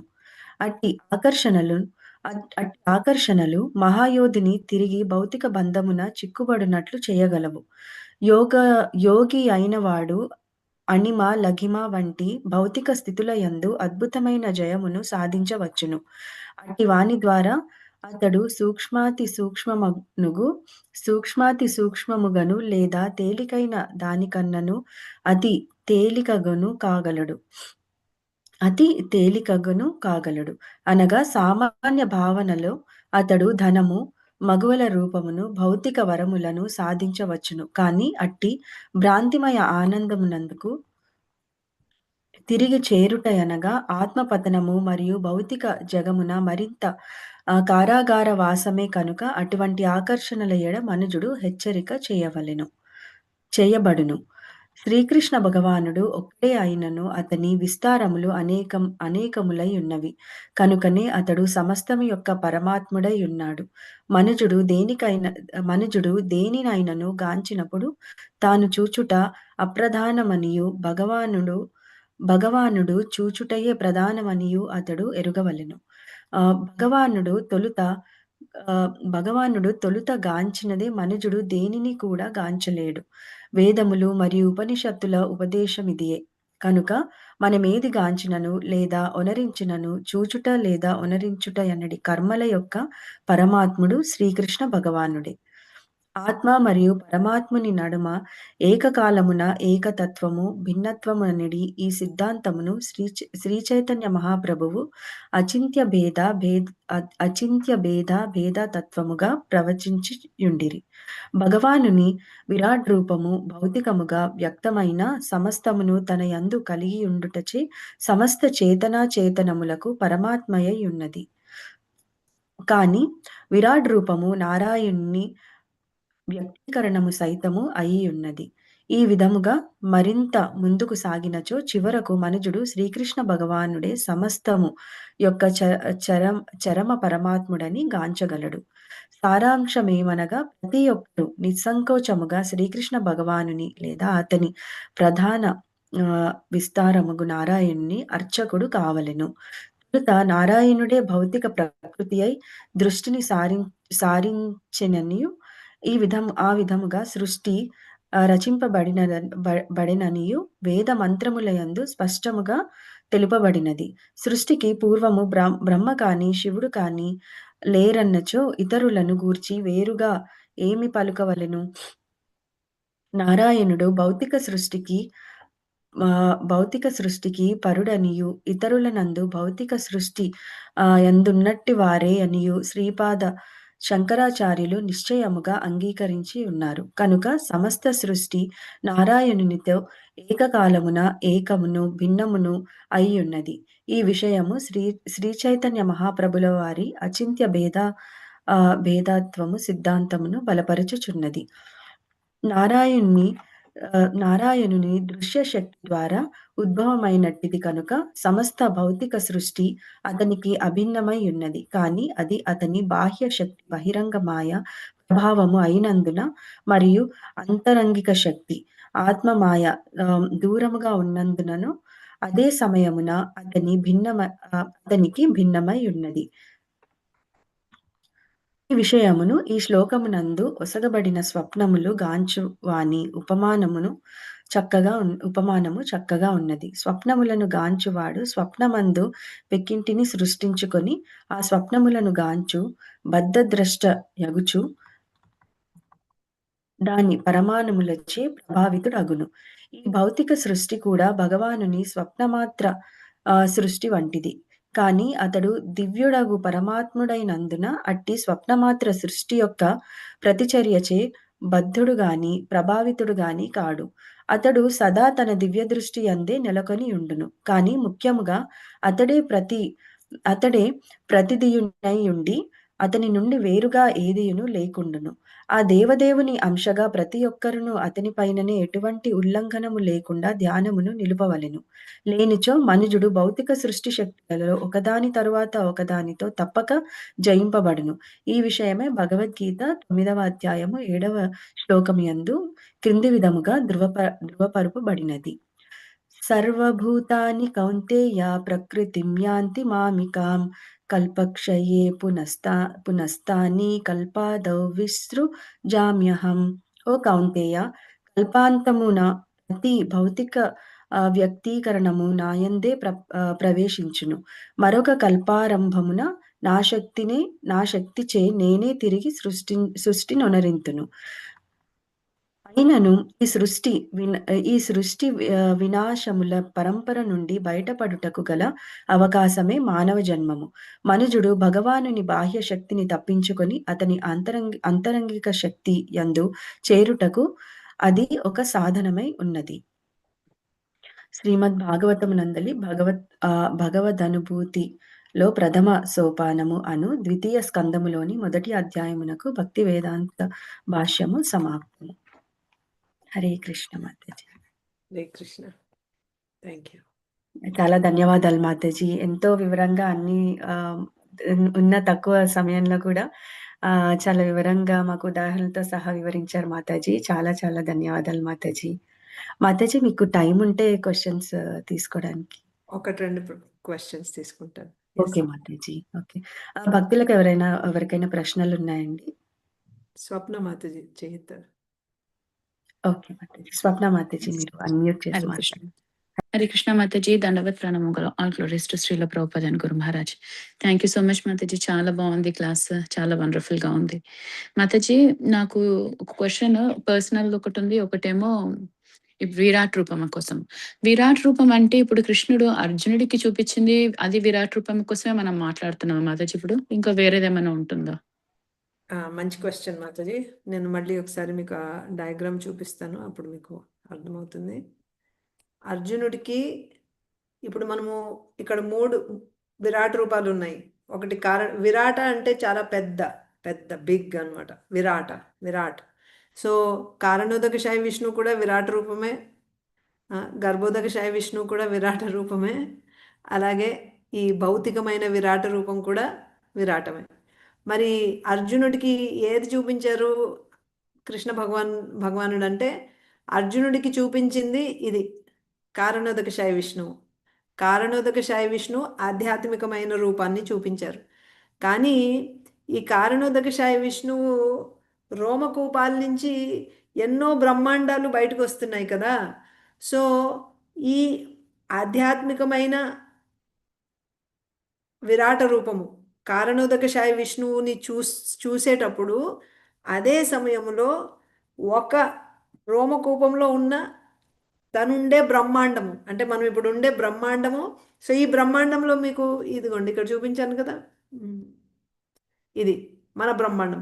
మన బ్రహ్మాండంలో ఈ గర్భోదకశాయి విష్ణు నాభి నుంచి వచ్చే ఈ విరాట పురుషుడు. అచ్చా నేను ఇక్కడ డ్రాయింగ్ చేయలేదు, బట్ దీని లోపల ఈ దీంట్లో ఈ నాళంలో ఉండేది ఇక్కడ విరాట్ పురుషుడు అనమాట. ఇందులో ఉండేది ఒక విరాట్ పురుషుడు ఇది. సో ఎనీవే మీకు అర్థమవుతుంది కదా. సో ఈ విరాట పురుషుడు భౌతికమైన శరీరం అనమాట, భౌతిక రూపము. సో అర్జునుడు చూసింది ఈ కారణోదకశాయి విష్ణువు ఒక రోమకూపం మీద ఉండే బ్రహ్మాండంలో ఉన్న ఆ భౌతికమైన విరాట పురుషుడు ఇద్దరిని చూశాడు అనమాట డిఫరెంట్ టైమ్స్లో.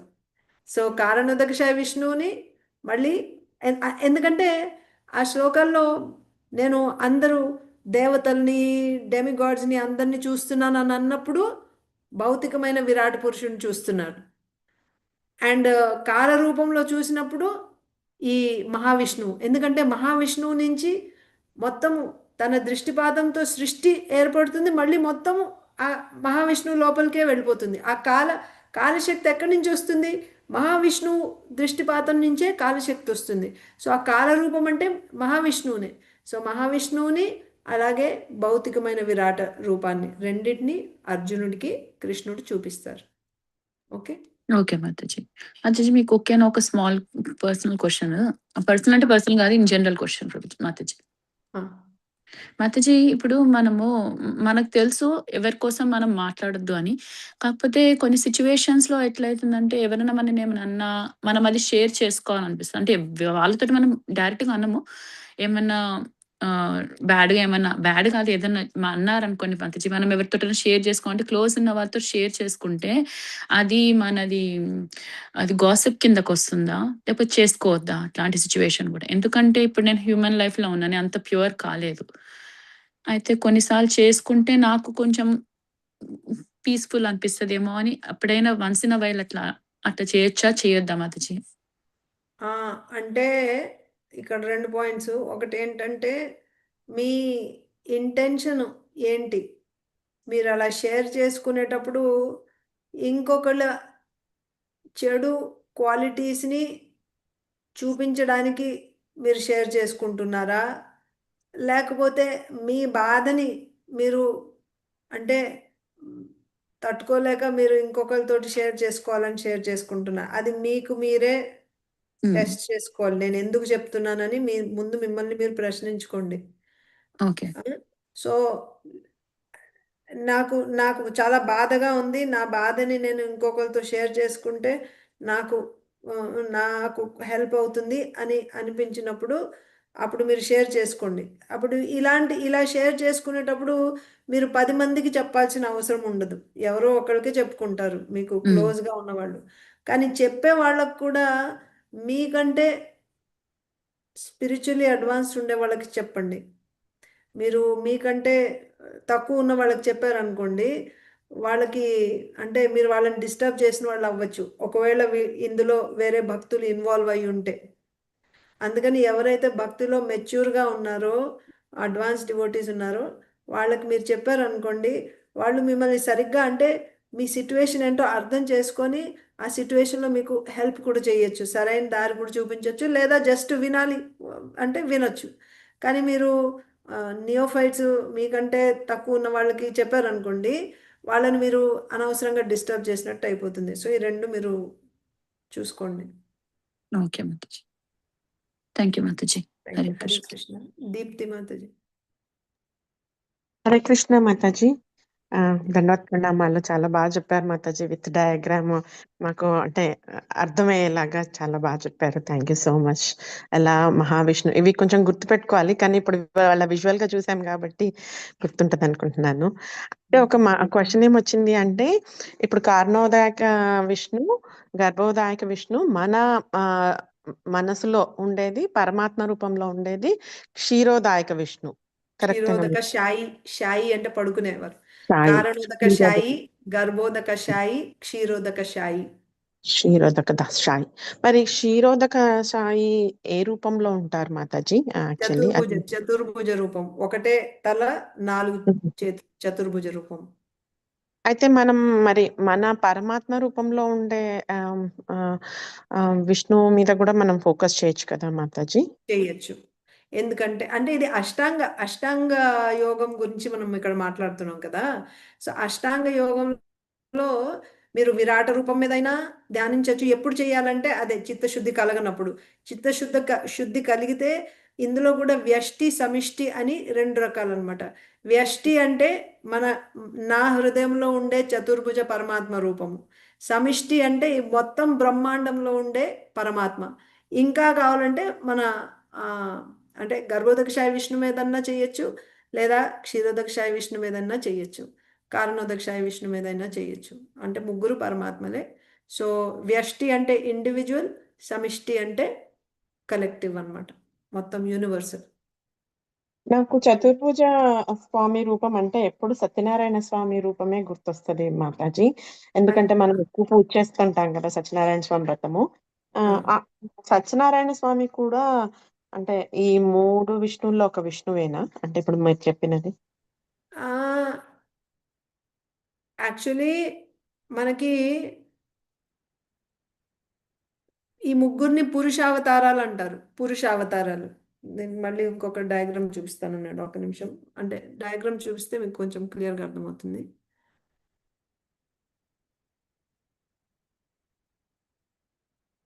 ఇది మనకి భౌతిక జగత్తు, ఆధ్యాత్మిక జగత్తు ఉంటుంది.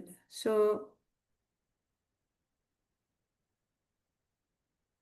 ఇది భౌతిక జగత్తు అన్నమాట, మెటీరియల్ వరల్డ్.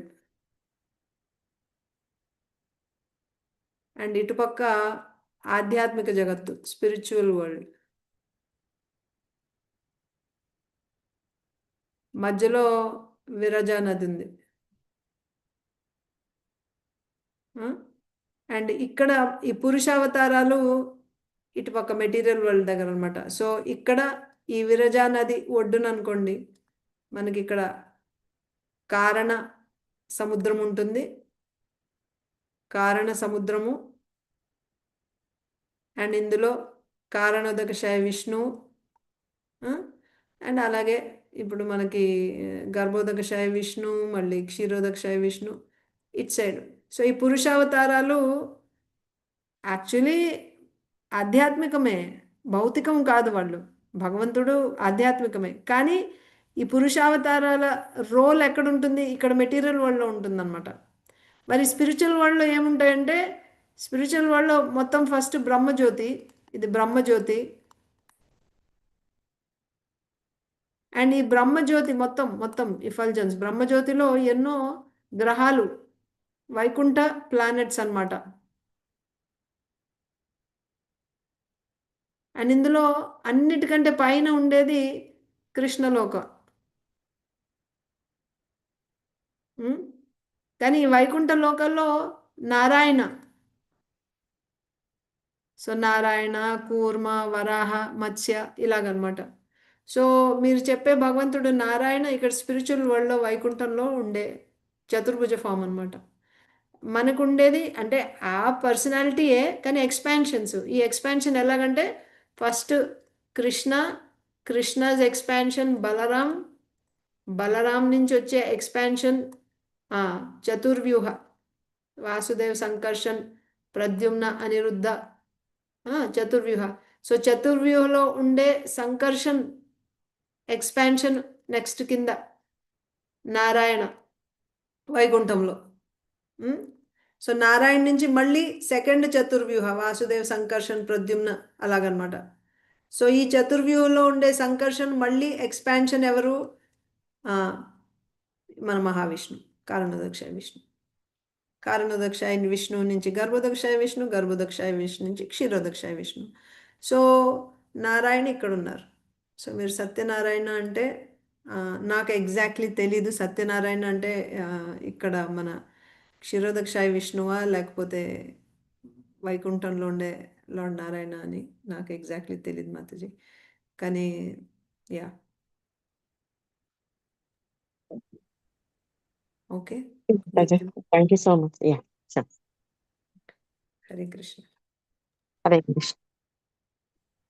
హరే కృష్ణ మాతాజీ ఇంతకు ముందు మీరు డ్రా చేసింది విరజానది చూపించారు కదా మాతాజీ, అది వైకుంఠ లోకాల కిందకే వస్తుందా?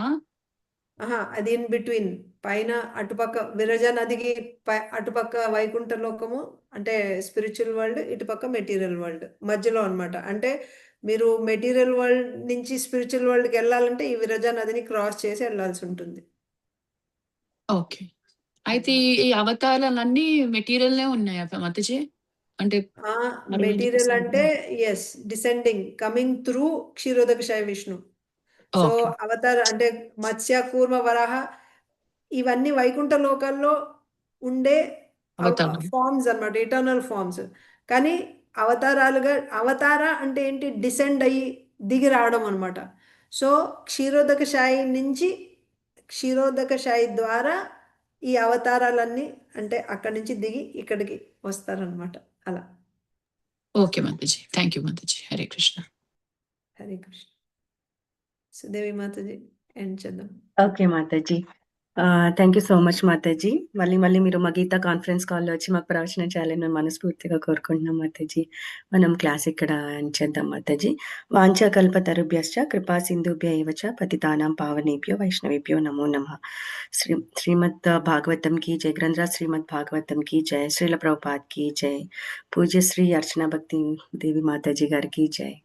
Thank you all so much Mataji.